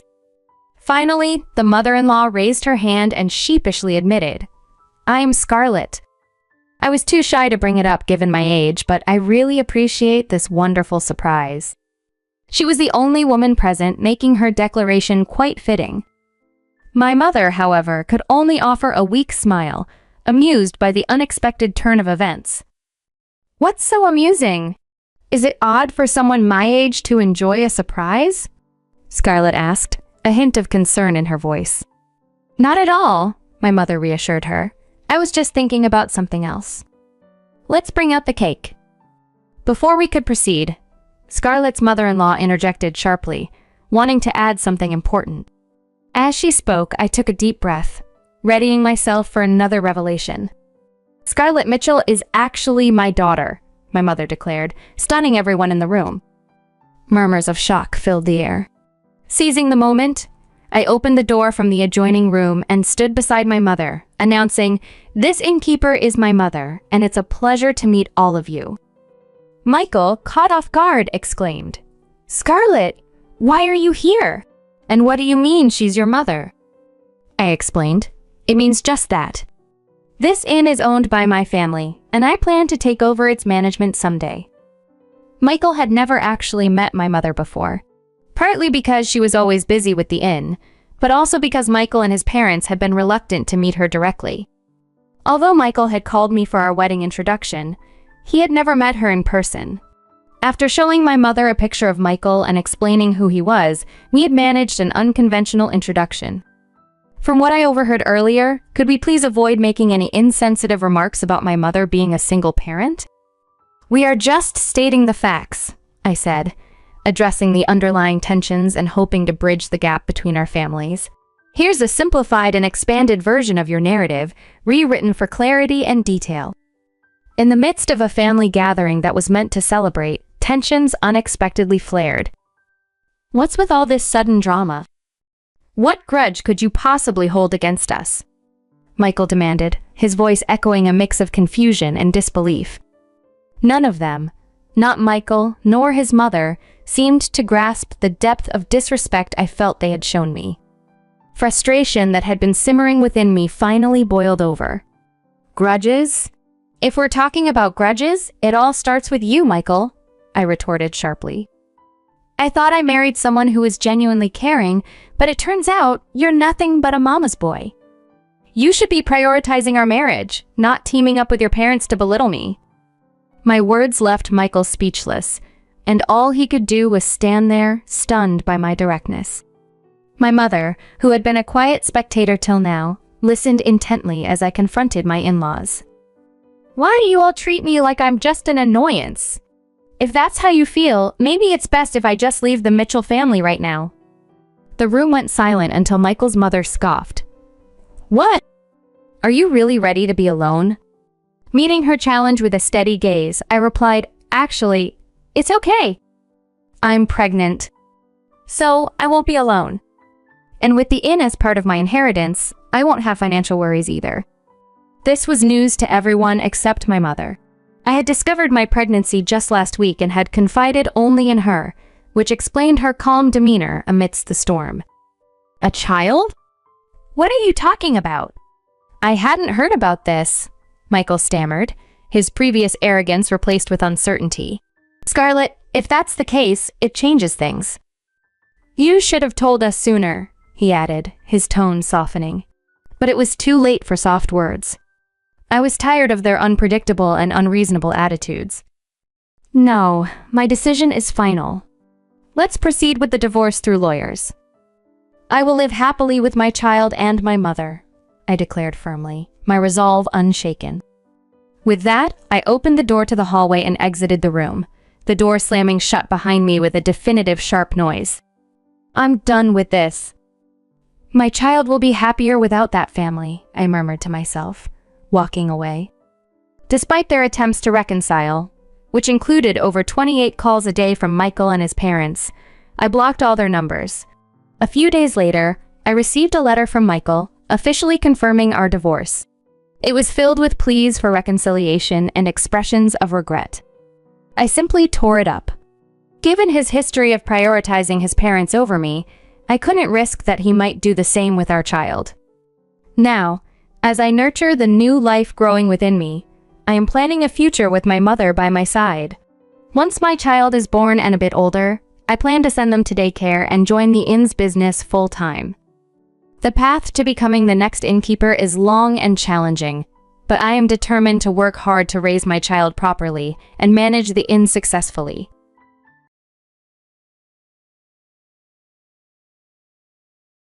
I was calmly enjoying a meal, just like any other day, when suddenly a powerful wave of nausea and discomfort overwhelmed me. My body started shaking uncontrollably, and I felt a bizarre sensation wash over me. As my equilibrium faltered, I fell to the floor. My consciousness grew dim, and the pain seemed to dissolve into a distant ache that I could barely register. Confused and weak, I found myself unable to muster any strength. I couldn't lift myself up or even adjust my position. As I lay there, my awareness fading, I faintly caught the sounds of laughter from my mother-in-law and husband. They were saying something about a plan and waiting for something to happen. Before I could grasp the full meaning of their words, darkness enveloped me, and I lost consciousness. The following day, I awoke in a hospital room, only to be met with the startling sight of my family's altered demeanors. My name is Mia, and I am 29 years old. From a young age, I have always loved drawing, leading me to pursue and graduate from a design school. I took up a job as an interaction designer at an advertising agency. That's where I met Jackson, my future husband, 4 years ago. Initially, our interaction was strictly professional, as I was designing a website for his company. However, he soon asked for my contact information, and our casual messages evolved into regular conversations. Our relationship grew as we started dining out together and spending time beyond the workplace. We found ourselves drawn to each other, and after 4 years of dating, we got married 8 months ago. We purchased a cozy house conveniently located midway between our jobs, and we moved in together. Both of us being employed full-time, we agreed to split the household chores. However, I noticed recently that Jackson had been neglecting his share of the duties. Today, I walked into a living room littered with pizza boxes, leftovers from his late-night snack, while he snored away on the sofa. "Jackson," I called, nudging him gently. "Hey, Jackson." Attempting to wake my husband on his day off proved to be quite the challenge. Despite my persistent nudges and calls, he merely groaned, stubbornly keeping his eyes closed. Each time I called his name, he would grumble. "What's up?" "It's too early for this. Let me sleep, it's my day off." It was frustrating to see him sprawl on the sofa, unwashed and surrounded by the remnants of his late-night snacks. We'd made a promise to clean up after ourselves, a promise he conveniently forgot. "You're being really annoying," he complained, still half asleep. "You're my wife. Can't you handle a bit more?" I retorted. "I work too, you know." When we got married, we agreed to share the household duties. It's too early for this kind of negligence. Despite my growing irritation, he slowly made his way to the bathroom, grumbling under his breath about the morning nagging. Lately, this had become a recurring theme. Despite both of us working full-time and me even out-earning him, my husband had increasingly shirked his responsibilities, leaving most of the household chores to me. I knew if I let it slide even once, he might stop contributing altogether. With that thought, I resisted the urge to tidy up the messy living room and instead started preparing breakfast. About 20 minutes later, just as he finished showering, the doorbell rang. To my surprise, my husband, who usually ignored such distractions, eagerly went to answer it. "Welcome, Mom," he called out, and there stood my mother-in-law in our living room. It was still early, around 7:45 a.m., and caught in my pajamas, I hastily tried to make myself presentable and greeted her, "Good morning." "Good morning." "I see things haven't changed, Mia," my mother-in-law chided. Barely a hello passed her lips. "It's been 8 months since you got married, and yet here you are, still so disorganized." Flustered, I replied, "I'm sorry. I didn't know you were visiting." "Are you trying to blame me now?" "That's typical of you," she scoffed. "A wife should always keep the house tidy and herself groomed, no matter who might visit." She pointed disdainfully at the leftovers scattered on the table, clearly appalled. Beside her, my husband avoided her gaze, his expression a mixture of guilt and discomfort. If she were to confront him, I wondered what he would say. My husband had promised to reflect on his recent decisions, considering them carefully. I saw this as an opportunity and discussed the situation with my mother-in-law, hoping for some support. Unfortunately, the chaos at home was largely due to Jackson. Initially, we had agreed to equally share the household responsibilities, with each of us cleaning up after ourselves. However, during a brief interaction, my mother-in-law quickly glanced at my husband, then turned back to me. I expected her to admonish him as well, but instead, she shocked me with her words. "Mia, you should be the one to clean this up," she declared. Stunned, I tried to protest, emphasizing that we both worked and contributed equally to our finances. "Being a wife means serving your husband. You shouldn't share chores," she continued, praising Jackson for being a good person and insisting that I handle all household tasks alone. I found this completely unfair. To my surprise, she then suggested that perhaps it would be better if she moved in with us. I was utterly confused, and just as we were discussing this, the doorbell rang again. Boxes were being carried into our house one after another. Confronting my husband, he proudly announced, "Oh, Mia, I didn't mention it, but starting today, my mom will be living with us." I was flabbergasted. "I wasn't informed about this at all," I exclaimed. Jackson shrugged. "Well, if I had told you, you definitely would have objected." Trying to rationalize his decision, he explained, "There's no other choice. The apartment where Mom lives is going to be demolished, and she has nowhere else to go." Indeed, since my mother-in-law had been living alone after her divorce when Jackson was young, and now relied on her pension and the allowance we gave her, this seemed logical to him. Still, Knowing she was quite capable of living independently, I found it difficult to accept her moving in with us without prior discussion. Frustrated and feeling undermined by the constant critical remarks from my mother-in-law during our encounters, I whispered to my husband, hoping she wouldn't overhear, "Isn't Mom just stating the facts as she sees them?" Despite this, I implored him to reconsider, unable to bear the thought of living together under such strained conditions. I found myself caught in an overwhelming situation as my husband imposed his decision on me. My mother-in-law laughed from the living room, pleased that her son was taking her side. "Well, I hope we can get along, Mia," she said, her smile mocking me. Since that moment, my life took a turn for the worse. The stress that was once solely from my husband was now magnified by the presence of my mother-in-law. Living in our house became a daily ordeal. "Mia, what is this dinner?" she would complain. "I can't eat something like this." She critiqued even the smallest tasks, like laundry. "You fold it all wrong. How many times must I tell you?" Her constant criticisms made each day unbearable, and through it all, my husband offered no support. After 4 months of this, I felt myself reaching a breaking point.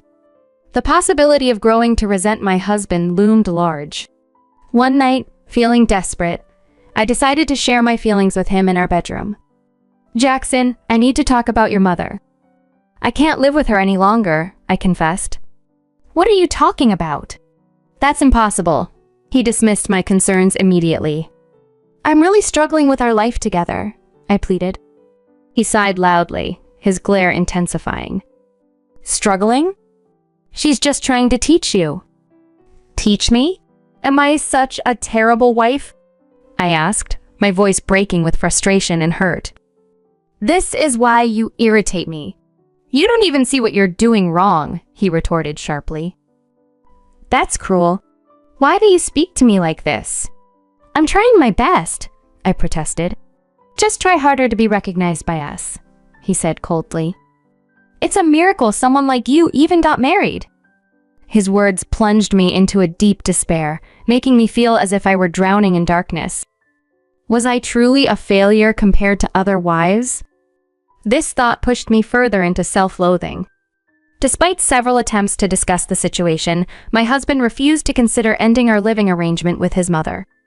For another 8 months, I endured this painful coexistence. Then one holiday, a rare opportunity arose when my mother-in-law went out for the day. I hastily finished my meal and proceeded to tidy up the kitchen. Cleaning had become a Herculean task ever since my mother-in-law moved in. Much like my husband, she would criticize my methods yet leave her own belongings haphazardly around the house. It wasn't rare to stumble upon expired items she had forgotten about. That day, as I organized the refrigerator, I found a carton of milk nearing its expiration date.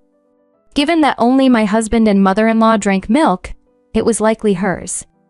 There were 3 cartons, one almost expired and another freshly opened. I shifted the older one to the front and tucked the newer one behind it. Just as I finished, my husband and mother-in-law came home. My mother-in-law approached with an unusually wide smile. "Mia, I've decided to make dinner today so you can relax," she announced cheerfully. "Really?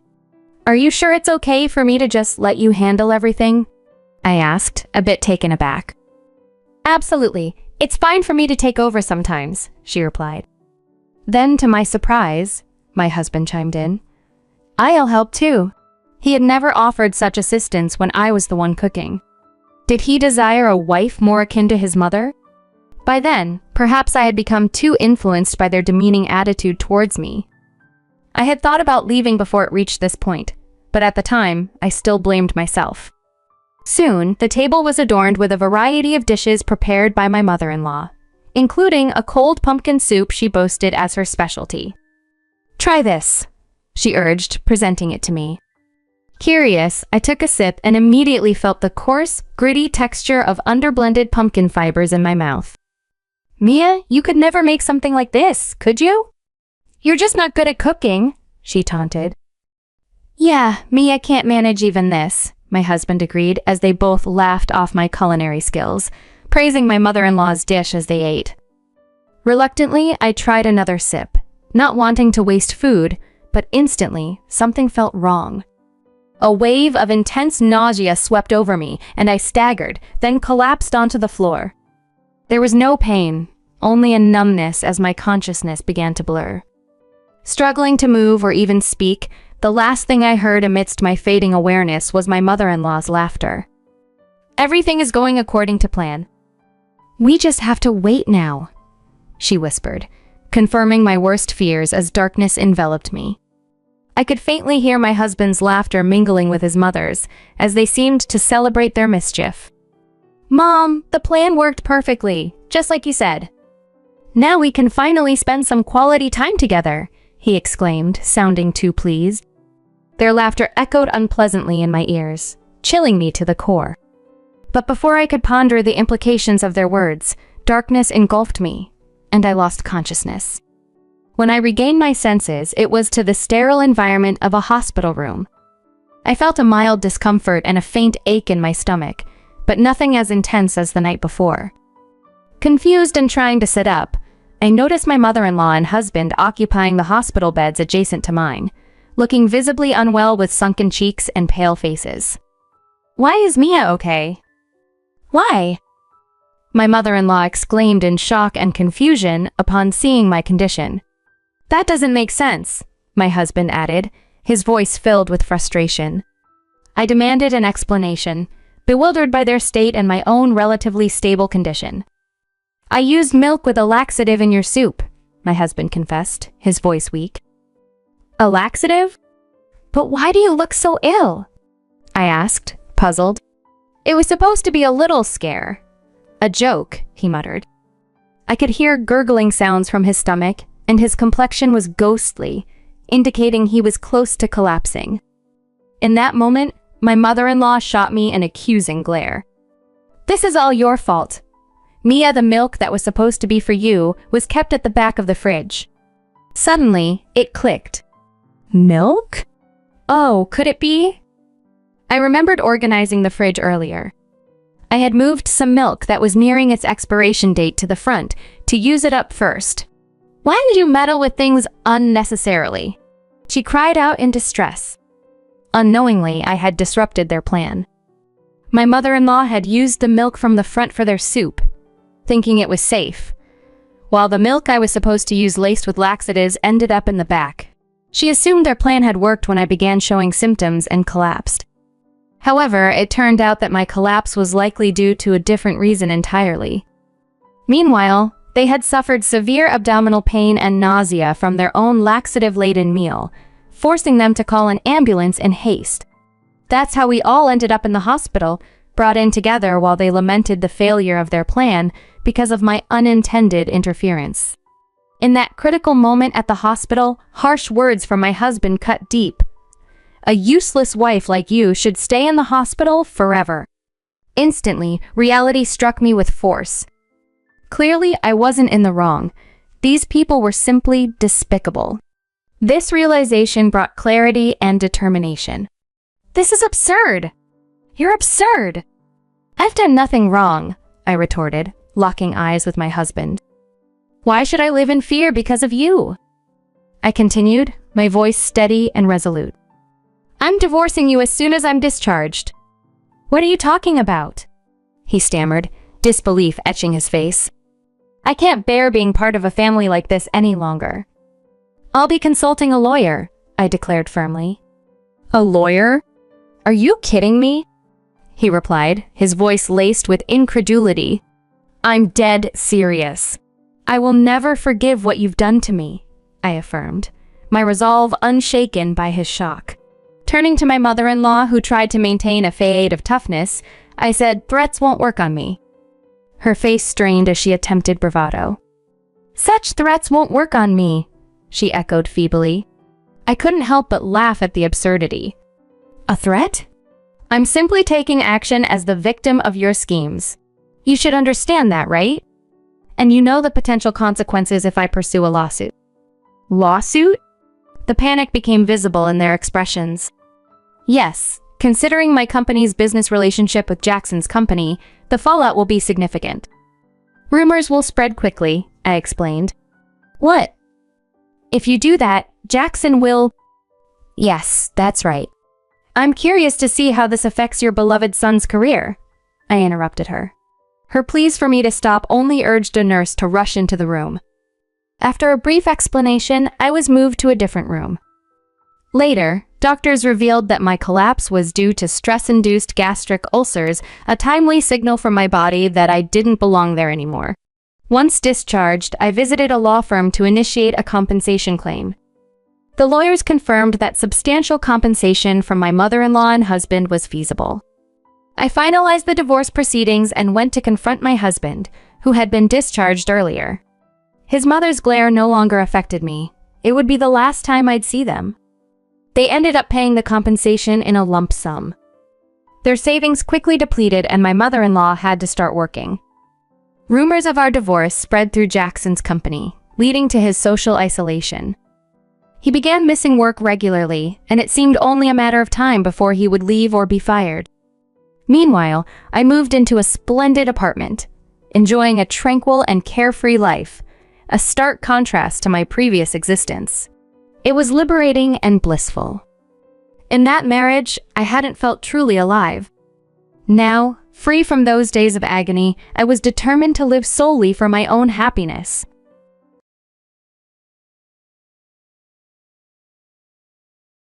I'm Hannah. That's me. At 29, I remained single and worked diligently at a local event manager. My small family includes just me and my younger brother, Angel. Our journey hasn't been easy. We faced the challenges of our parents' divorce during my high school years, and not long after, we were struck by tragedy when our mother passed away in an accident. Our father drifted away, leaving Angel and me to rely on each other. I bypassed college, stepping directly into the workforce to ensure we could survive. Angel, on the other hand, has always been the sharp one. 5 years my junior, he secured a full scholarship, graduated from university, and landed a prestigious job at a renowned company. His accomplishments fill me with pride, especially now as he stands on the brink of marriage. His fiancée, Anna, is the picture of perfection. The daughter of a chief compliance officer, strikingly beautiful and brimming with charm. Her credentials are impressive. She graduated from an elite music academy and music teacher privately. When we met over the holidays, her warmth was palpable, and her parents beamed with pride as they recounted her numerous piano accolades. Anna approached me during the gathering, knowing I managed a wedding hall. "Could we host our wedding at your venue?" she asked, her voice smooth as silk. "Of course, we'd be delighted to assist," I replied, thrilled to contribute to my brother's special day. However, her polished demeanor slightly faltered when her father brought up a rival from her past piano competitions, a girl who often edged her out for first place. "Let's not dwell on that," Anna interjected swiftly, steering the conversation elsewhere. Later, as I stepped outside to handle a work call, I encountered Anna again. She had just returned from the restroom, and I took the opportunity to thank her for the wonderful day. But what unfolded next left me reeling. She leaned in close and confessed something utterly unexpected. "To be honest, I have a real boyfriend besides Angel," she whispered, her smile chilling. I was stunned, especially since she knew I had never played the piano, yet she had insisted I perform at the wedding. Clearly, she was playing a game, but I was determined not to let her ruse affect the celebration. "Today was supposed to be fantastic, thanks to the great work you did for us." However, things took a surprising turn with Anna's behavior. After attending today's meeting as a recent high school graduate, Anna quickly left the room, leaving me behind, puzzled by her sudden change. I was at a loss for words, unable to comprehend her abrupt transformation. After finishing my work call, I returned to my seat, still confused, only to find Anna acting pleasantly normal again. "Would you like something to drink?" she asked kindly, offering me the drink list. I thought I must have misunderstood her earlier demeanor and decided not to dwell on it. The meeting ended without further incident, but it soon became apparent that there was no misunderstanding at all. As Anna and I began to meet alone to plan the wedding ceremony, her true colors showed. She would often belittle me, making disparaging remarks about my looks and contrasting me unfavorably with Angel, her fiancé, who she found very attractive. "You don't resemble Angel at all," she would say, insinuating that I was unattractive. Anna also mocked my educational background and marital status, sneering, "If you have time to help others get married, why don't you focus on your own life?" Her remarks didn't stop there. She often brought up her superior piano skills, boasting about always winning top prizes in competitions, unlike me who went straight to work after high school. Her constant jabs were draining, and even though she was to be my brother's wife, I found it hard to like her. Angel seemed happy, so I kept my feelings about Anna's harshness to myself, thinking I was the only one who had to bear her cruelty. Months later, the wedding day arrived. As an executive's daughter, Anna had many company employees attending. We had made special arrangements due to the large number of guests. Though I could have taken the day off as the groom's sister, I chose to be part of my brother's special day, working behind the scenes to ensure everything went smoothly. Just before the wedding ceremony commenced, I was in the dressing room applying the final touches to my makeup. I was about to greet 3 of Anna's friends who had just entered, but decided against it as they were deep in conversation and I was pressed for time. While I continued with my hair and makeup, their chatter took a surprising turn. One of them mentioned that Anna was seeing someone else and only going through with the wedding for show. Stunned by this revelation, I felt an urgent need to halt the wedding, but lacked any proof to do so. As the ceremony started, my mind was a whirl of confusion and concern. Midway through, the guests were treated to musical performances by Anna's friends, who were trained musicians. Unexpectedly, Anna handed me the microphone, announcing that I would perform a piano piece. This took me completely by surprise as I had never mentioned being able to play the piano, and it was not part of the original plan. The venue staff scrambled to set up the piano while I stood frozen, unsure of what to do next. Anna pulled me aside and confessed in a sharp whisper that her intention was simply to irritate me. Shocked by her candidness and spite, I realized my profound dislike for her. She coldly stated that the ceremony would be disrupted if I didn't perform. Caught in this awkward and unexpected situation, I had to quickly decide how to handle the unfolding events. During a tense moment at the wedding, Anna pulled me aside and dropped a bombshell. With a smirk, she confessed that she never loved her fiancé Angel and was only marrying him to appease her demanding parents. She even admitted to having another boyfriend, echoing the gossip I had overheard from her friends earlier. As I struggled to process this information, the piano was finally ready. Anna gleefully challenged me to play, doubting my abilities due to my simple high school education and lack of formal musical training. As I took my seat at the piano, my body trembled and my breathing became heavy. Anna's smug expression grew as she taunted me further, stirring the already restless crowd. A concerned staff member came over to check on me, sensing my distress. Meanwhile, Anna continued her mockery, presuming I couldn't play and apologizing for her assumption. However, everything changed when my brother unexpectedly spoke up, hinting at a secret about my musical skills. With the room's attention on me, I began to play Dream of Love, a classic wedding song. The noisy hall fell silent, captivated by the music. Upon finishing, the room erupted in applause, much to the surprise of my colleagues who were unaware of my musical background. In stark contrast, Anna's face flushed with anger and confusion. She confronted me, puzzled at how I could perform so beautifully despite earlier nerves. I calmly revealed that I had studied at a prestigious music college abroad, a fact I had never shared with her. Anna staggered back in disbelief, especially when I mentioned the name of the college, a place she had once dreamed of attending but couldn't. I added with a smile that my trembling was not out of nervousness but excitement, thrilled to be playing piano again after such a long time. Anna, taken aback and clearly outmaneuvered, could only watch in frustration as I turned the situation to my favor, using the opportunity to showcase a hidden talent that left everyone, including her, in awe. As I seated myself at the piano bench amidst the whispers and curious glances, I felt a weight of years lift off my shoulders. I had learned piano from a young age, supported by a close-knit community, even though I came from a single-mother household. Sadly, my musical journey was cut short when my mother passed away, and I returned home to support my brother's education. I had always kept my musical talent under wraps, partly to avoid overshadowing Anna. It seemed my brother had also kept my piano skills a secret from her. As I started to play, one of Anna's friends from my old music college recognized me and couldn't hide her surprise. "Isn't that Elena Garcia?" she exclaimed, recalling my reputation as a formidable pianist during our college days. Anna turned to me, confusion etched across her face. "Are you the Elena Garcia who swept all those awards?" she asked incredulously. I modestly acknowledged my past achievements, admitting I had indeed won several competitions. My old name, Hannah Garcia, was one I had before my parents split up. As Anna processed this revelation, the MC handed me the microphone, inviting me to speak after my performance.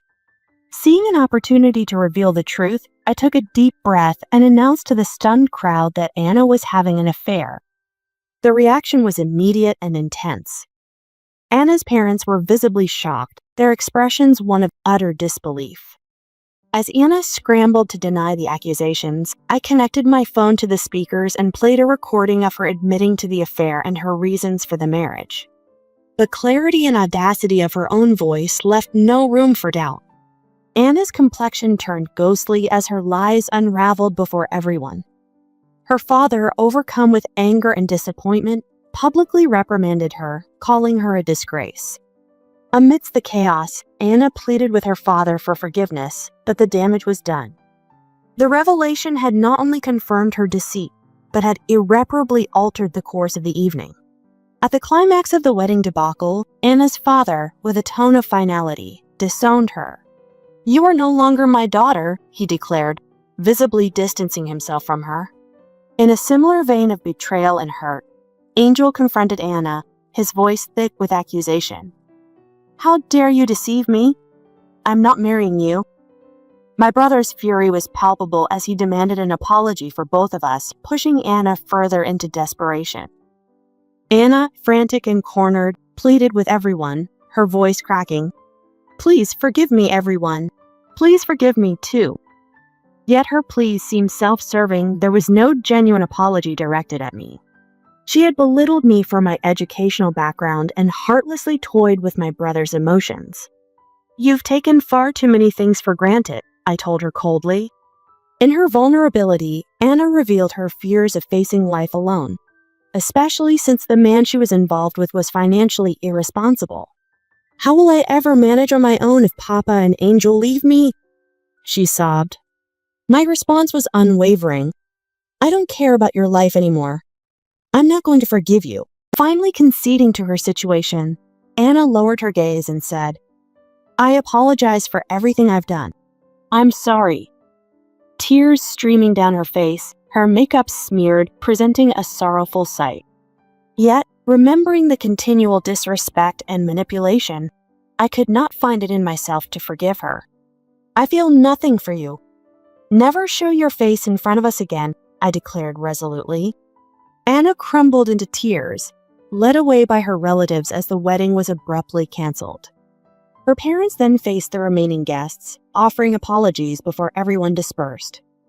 Later, my brother expressed his regrets to me. "I'm really sorry if I made you feel bad because I fell for that woman."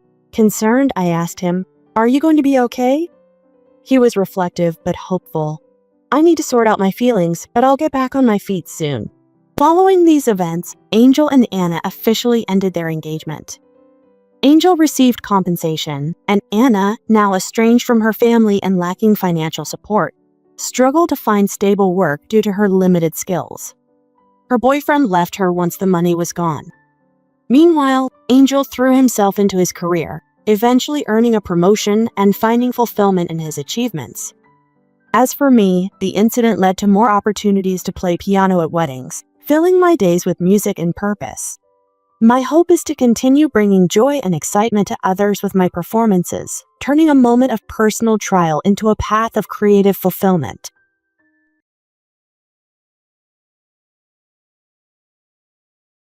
The financial support for this trip came from the savings of my mother-in-law, which was intended to be Henry's future inheritance. My brother and his wife hurried over right after my mother's death, not to express sympathy, but to secure her bank book and withdraw her savings before her death could be officially reported to the government. Confronting Olivia about using my mother's money, I managed to keep my composure despite my frustration when she nonchalantly admitted they had spent around $20,000 on their vacation.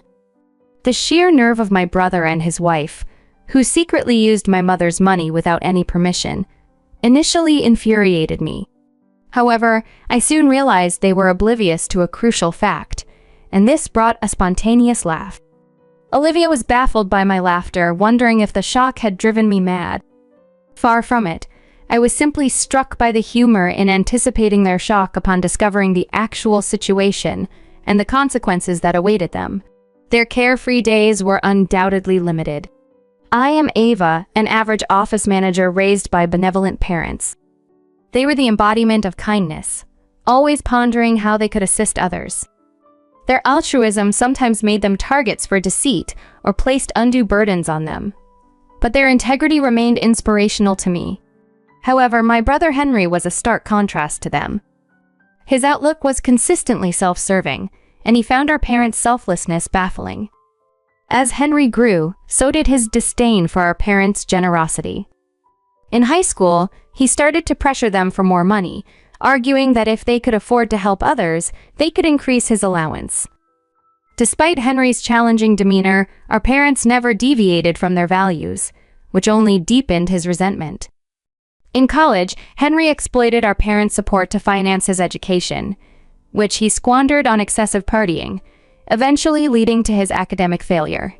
He held the belief that parents should prioritize their children above all else, or were they only capable of showing kindness to strangers? Henry always had a way of justifying his self-centered actions.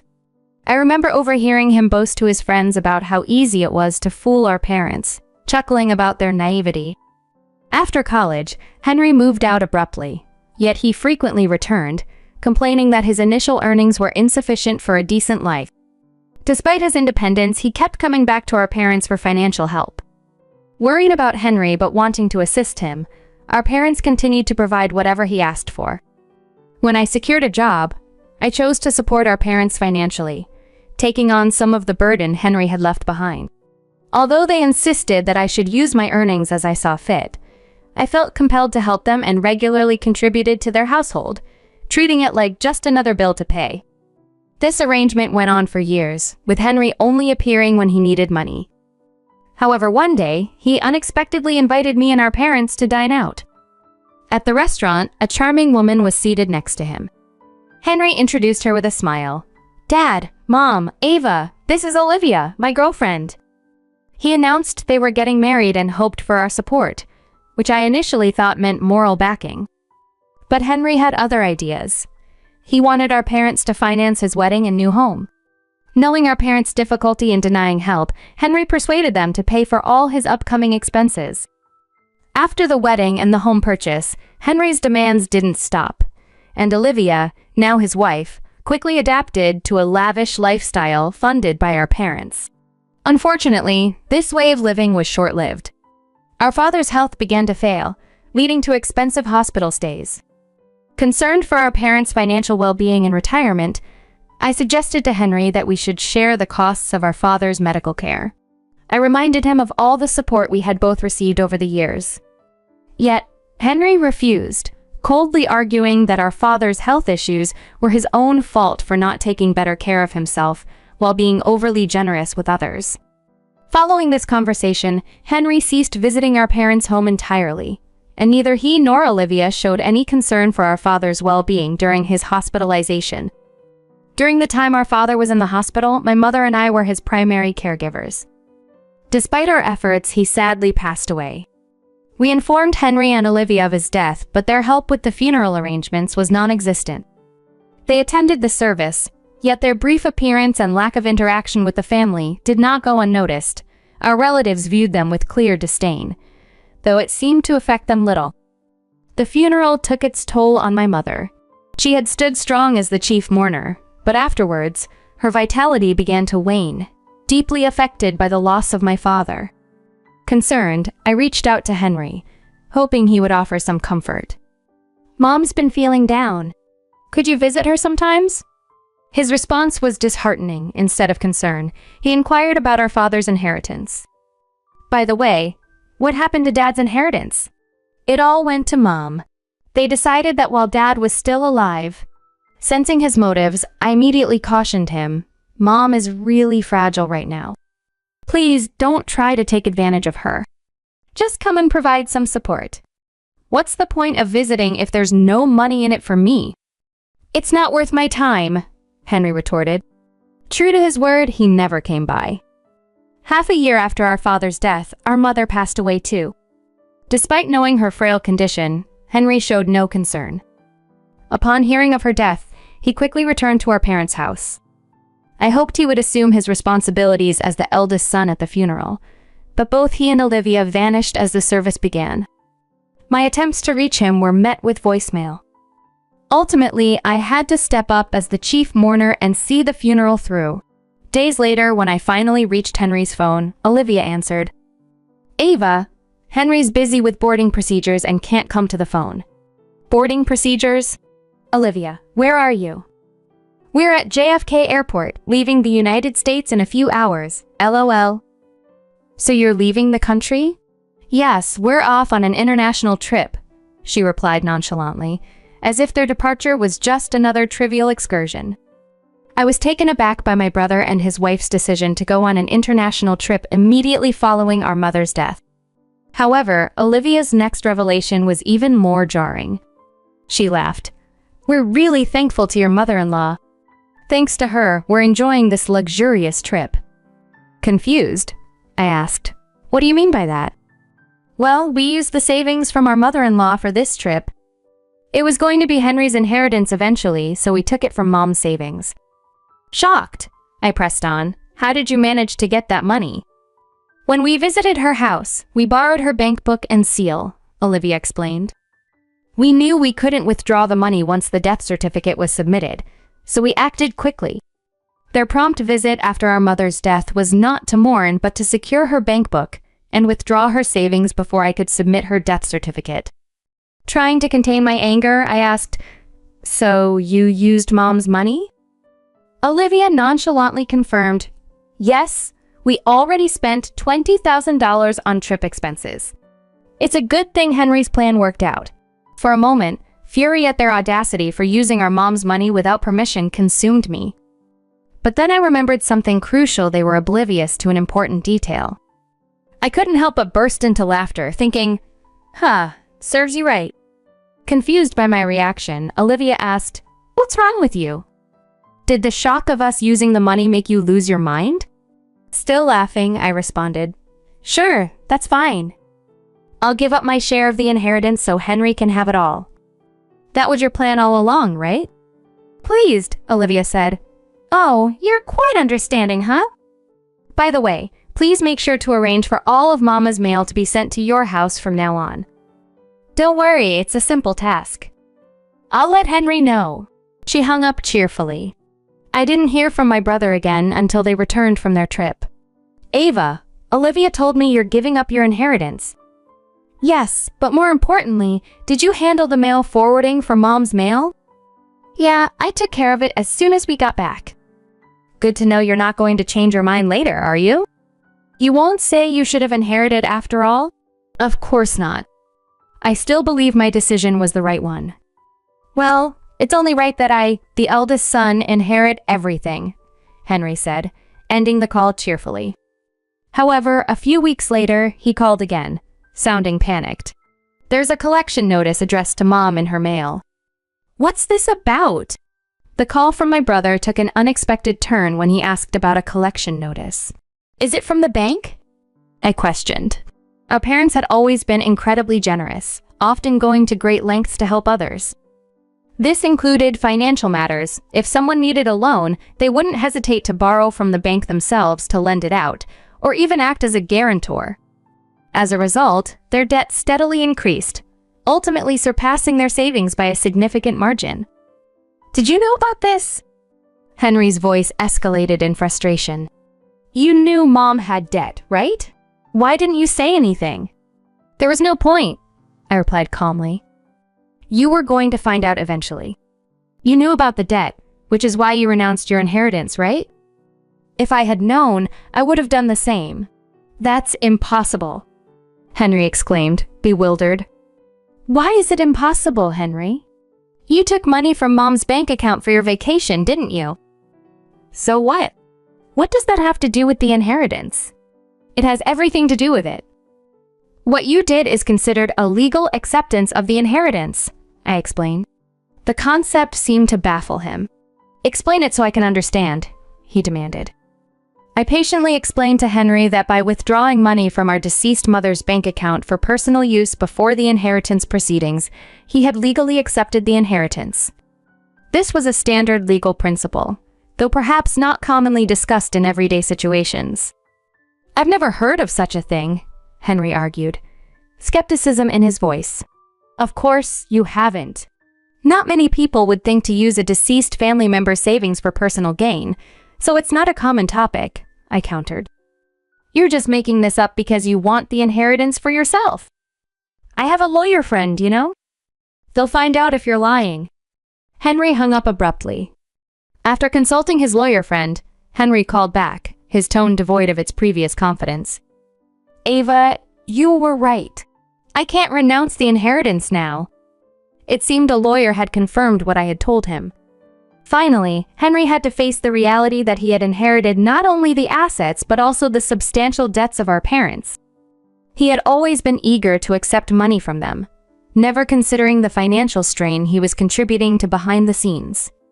Now, desperate to find a way out of repaying the debt and with no savings to speak of due to their lavish spending habits, Henry was in a predicament. In a last-ditch effort to alleviate his financial burden, he tried to appeal to familial ties. Hey, Ava, our parents are gone, and it's just us now, right? Isn't this the time to join forces? What do you mean by that? I asked, wary of his intentions. When Henry approached me with the idea of collaborating to settle our parents' debts, he framed it as an act of filial duty, urging me to set aside the inheritance issues and help him with half of the debt. I couldn't help but sigh deeply at his proposal, which felt both selfish and far too late. What are you talking about? When Dad was in the hospital, I suggested we should support our parents together. But you pushed me away, claiming you were too busy, I reminded him. Henry's excuses fell flat. No matter how busy you claimed to be, you never once visited Dad in the hospital, nor did you support our grieving mother afterward. I can't take hearing about filial piety from you. With nothing more to say, I left Henry to ponder his actions. Have you ever genuinely done anything for someone else, Henry? You exploited our kind parents, but there's no one left to help someone who has never helped others. But if you don't help me, Olivia and I can't manage the debt on our own. Are you going to abandon your own brother? We're family, he pleaded. When Dad was sick, you abandoned him, claiming his poor health was his own fault. Now, the situation with Mom's savings, it's your fault. You say you regret it, but have you really changed? Or are you just desperate to lessen your own burden? Even if you have changed, the person you should be apologizing to isn't here anymore. It's too late, I responded sternly. I ended the call with Henry and decided then and there not to assist him. He had caused enough grief for our parents over the years. Subsequently, burdened by debt and unable to maintain their once carefree lifestyle, Henry and Olivia's relationship began to deteriorate. Despite the impracticality of living separately due to financial constraints, their marriage persisted, filled with constant arguments. Initially, they attempted to cut costs and gradually pay down the debt with their salaries, but their efforts were short-lived. Neither Henry nor Olivia could forsake their lavish spending habits, often splurging in secret, which prevented any real progress in reducing their debt. As they blamed each other for their ongoing financial woes, their relationship suffered even more. Meanwhile, I found peace in properly mourning our parents. I recalled the funeral where countless attendees tearfully expressed their gratitude for the kindness and support my parents had extended to them throughout their lives. This memory solidified my resolve to honor their legacy in my own actions, far removed from the turmoil Henry had chosen. Realizing the extent to which our parents had assisted so many in need filled me with immense pride. It was an ironic twist of fate that my brother, who had rarely shown appreciation and frequently troubled our parents, was now burdened with the very debt accumulated from their generosity. Despite the financial struggles they faced, I continued to admire how our parents never hesitated to help others. Holding these thoughts close, I made it a daily ritual to honor their memory and their unyielding spirit of kindness by paying respects at the family altar. This daily act of remembrance served not only as a tribute to their lives, but also as a personal reaffirmation of the values they had instilled in me.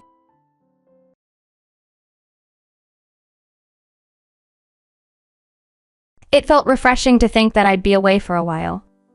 My youngest brother was getting married, and I had been busy preparing for an overnight stay. I even took paid time off, something I hadn't done in ages, to escape from the home I shared with my in-laws. As I was packing my overnight bag for the celebration, I heard my mother-in-law's biting words from behind. "Never come back, and while you're at it, why don't you just get a divorce and leave?"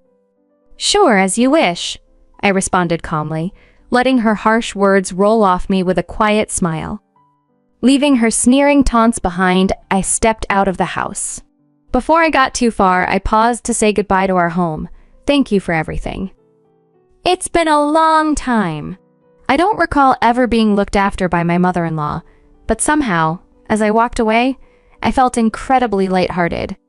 Dragging a slightly oversized suitcase, I hurried to the hotel where my beloved family awaited.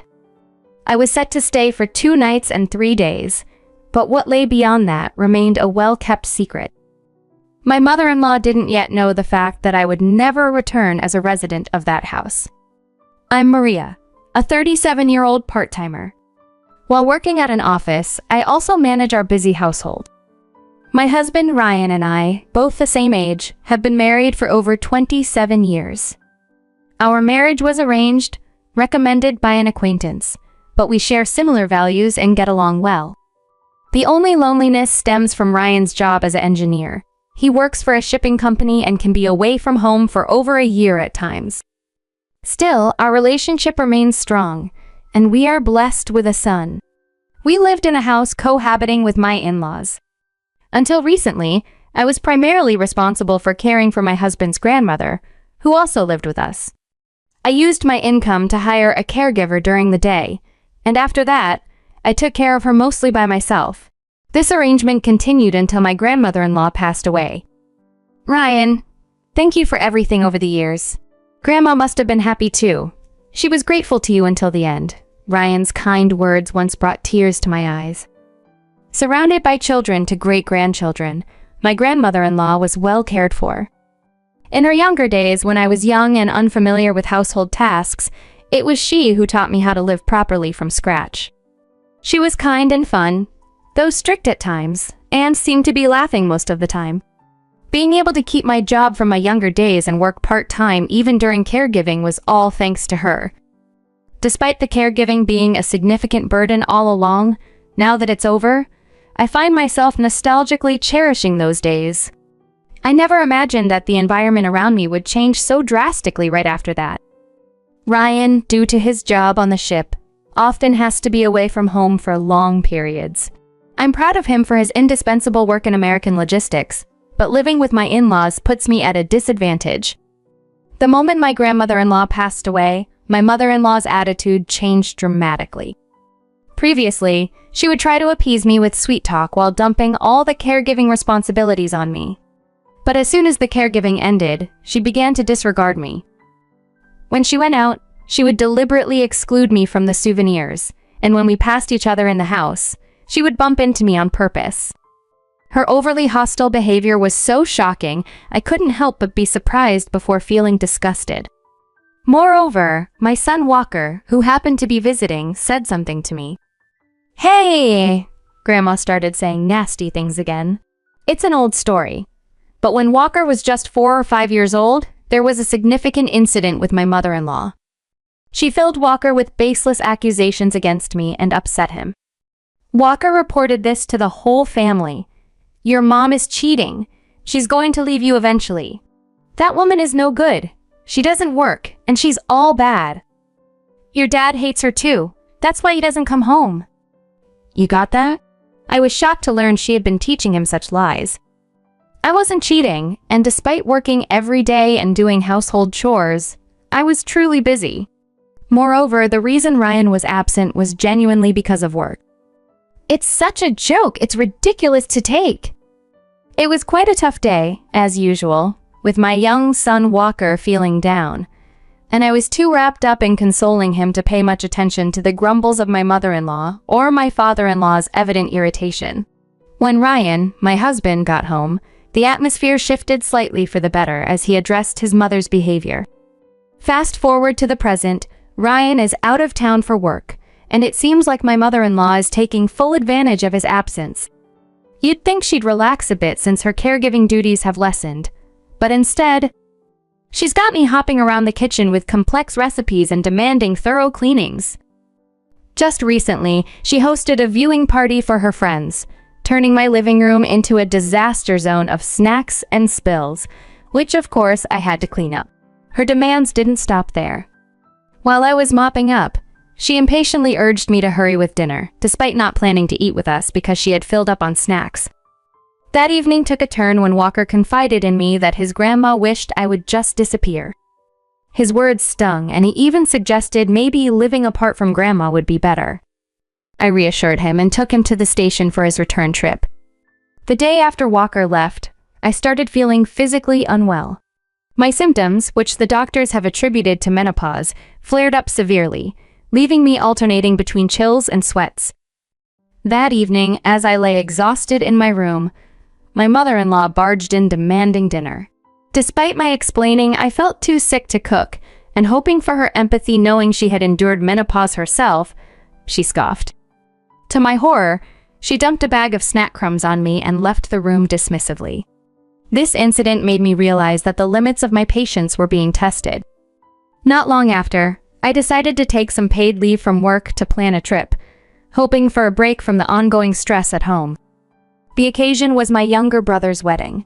He and his girlfriend, after living together for several years in New York, had decided to make it official. Since New York was quite a trek from where I live, I booked a hotel for a 2-night, 3-day stay to fully partake in the festivities.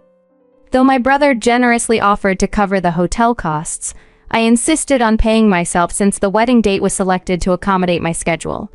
It was going to be a small, family-only ceremony, but such gatherings were rare, and I was genuinely excited. Knowing no one else would likely cook during my absence, I spent the evening before my departure preparing a week's worth of meals, which I stored in the fridge. At dinner, I informed my in-laws about the arrangements. My father-in-law expressed his thanks, but as usual, my mother-in-law seemed less than pleased, dismissively questioning why I was making such a big deal about attending just a remarriage. In reality, both my brother and his fiancée were marrying for the first time. My mother-in-law, perhaps confusing him with someone else, sneered at the notion of a first marriage at 37 and disparaged the event as shameless. I corrected her gently, explaining it was actually my youngest brother who was in his early 27s, tying the knot with his partner in her 27s. My mother-in-law, misinterpreting this, called the age difference creepy, likening it to a parent-child relationship. Trying to maintain peace, I clarified that the age gap was only a few years, and having spoken to my future sister-in-law over a video call, I found her to be quite sensible. After wrapping up this frustrating conversation, I shifted my focus to packing. I carefully chose a beautiful outfit for the ceremony and double-checked my luggage. From the living room, I could overhear my mother-in-law's voice, remarking how refreshing it would be to have me out of the house for a while. Her words were tinged with malice, but I resisted the urge to react. It was better to keep calm and avoid any potential sabotage to my belongings. As I was leaving the next morning, dragging my slightly oversized suitcase to the door, my mother-in-law's voice stopped me cold. "Never come back, and while you're at it, why don't you just get a divorce?" she said. I paused, then responded cheerfully, "Yes, as you wish," surprising myself with my own calmness. I had reached my limit long ago and had been coordinating with Ryan, preparing for this moment. We had deliberately scheduled the wedding at this time to ensure Ryan could attend. Meeting him at the venue, he greeted me with a small, knowing smile and a comforting gesture, showing he understood the gravity of what I'd endured. As I walked to the station, leaving the house behind, I reflected on everything but my mother-in-law that made that house a home. Despite everything, I felt a profound sense of relief and lightheartedness about my next steps, staying at the hotel for the wedding and then moving to a new place on my own. It was a bittersweet day, marked by my younger brother's wedding and the end of my own marital chapter. My husband Ryan and I had decided to finalize our divorce, symbolizing the closure of over 3 decades together. We agreed to sign the divorce papers in a twin room at the hotel after the wedding, our last joint task as a couple. Despite the underlying sadness, we were determined to keep the event low-key, especially on such a joyous occasion as my brother's wedding. We didn't plan to announce our separation at the wedding. It was something to be addressed quietly later. At the hotel, as Ryan and I prepared to sign the paperwork, the weight of a simple piece of paper struck me profoundly. It was hard to believe that this would dissolve the bonds of marriage that had lasted for so many years.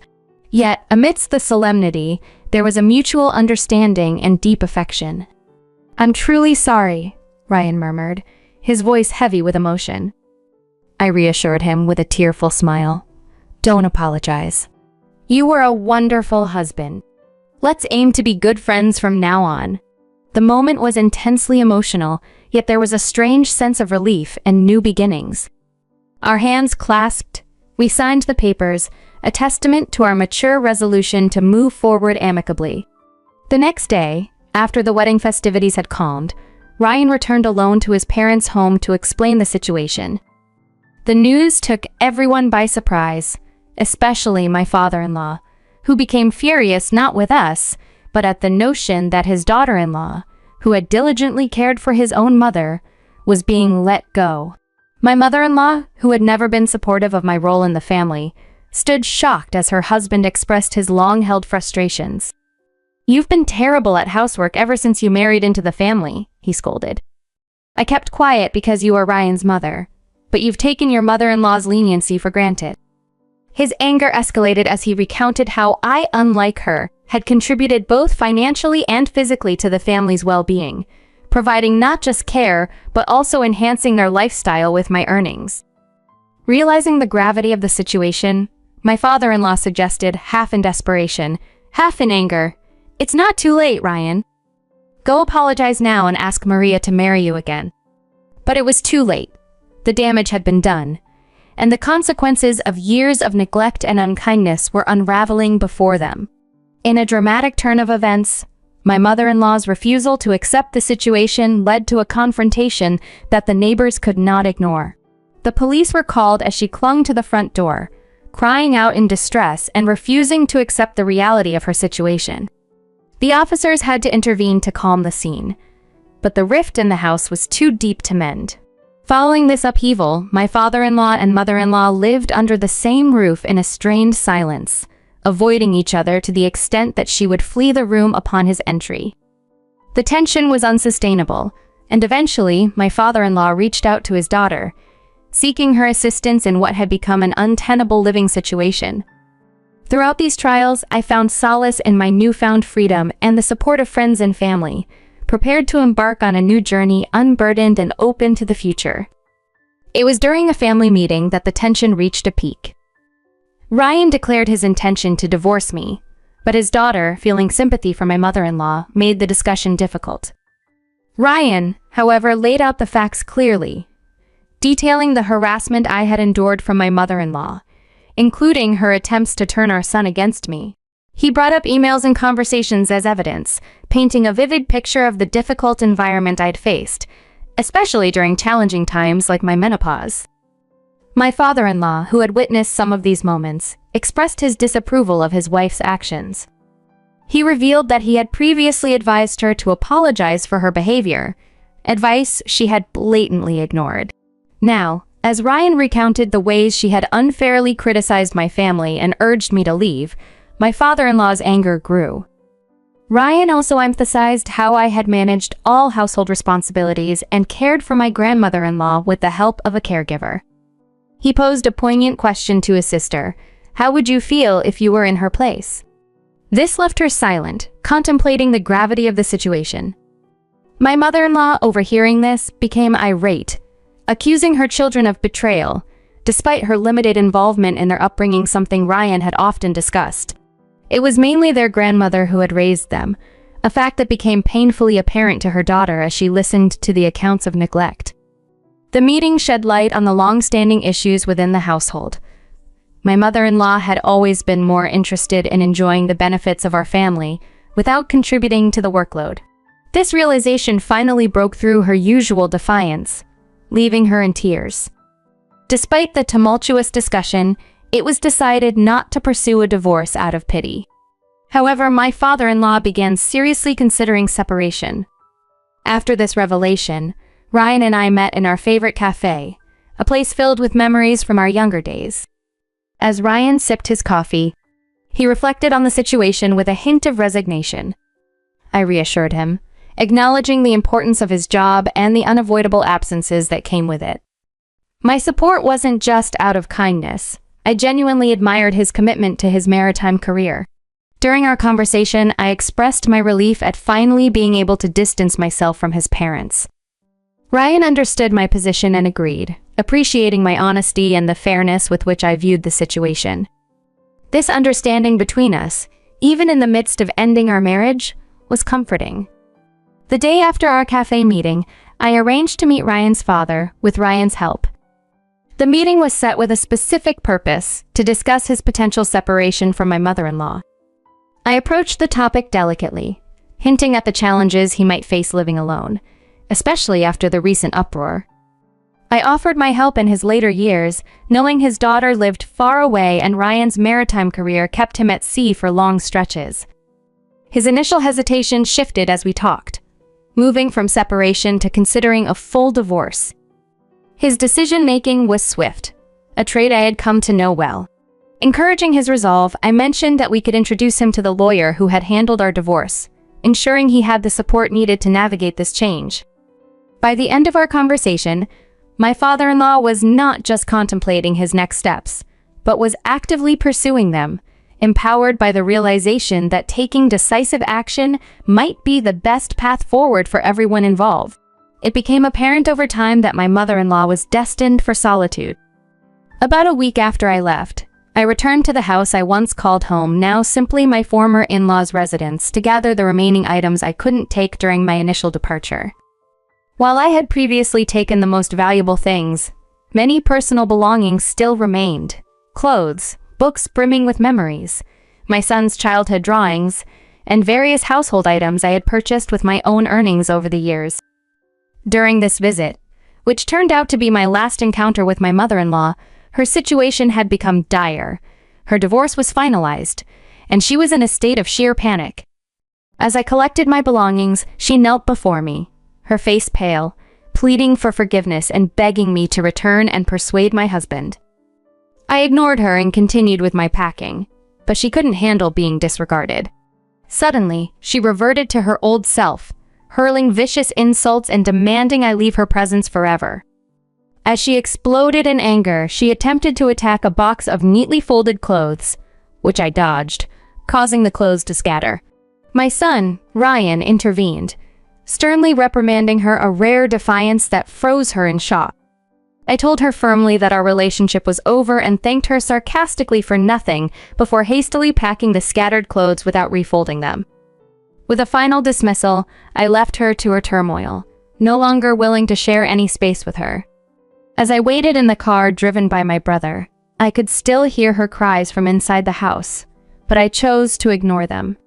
Later, I learned that she was evicted from her home and now lives alone, struggling financially despite splitting some assets with my father-in-law. She spends her days in old clothes, rarely venturing out except for necessities, a stark contrast to her previous life. Meanwhile, my life has taken a turn for the better. I now live peacefully with my cat in a sunny, pet-friendly apartment, conveniently located for my commute to work. I maintain a good relationship with my former father-in-law, cooking for him weekly. Ryan and I have also rekindled our relationship. We go on dates, visit museums, and enjoy our newfound companionship, appreciating the irony of our fake divorces. We even joke about remarrying once we no longer need to worry about his mother's well-being. Our plan is to wait until there's no further obligation to her before considering remarriage, discussing the possibility of her moving in with his sister or into a facility. After more than 27 years together and now nearing our 50s, the thought of experiencing a first true love with Ryan, whom I've always deeply cared for, is both exciting and a bit embarrassing. But I'm eager for what the future may hold.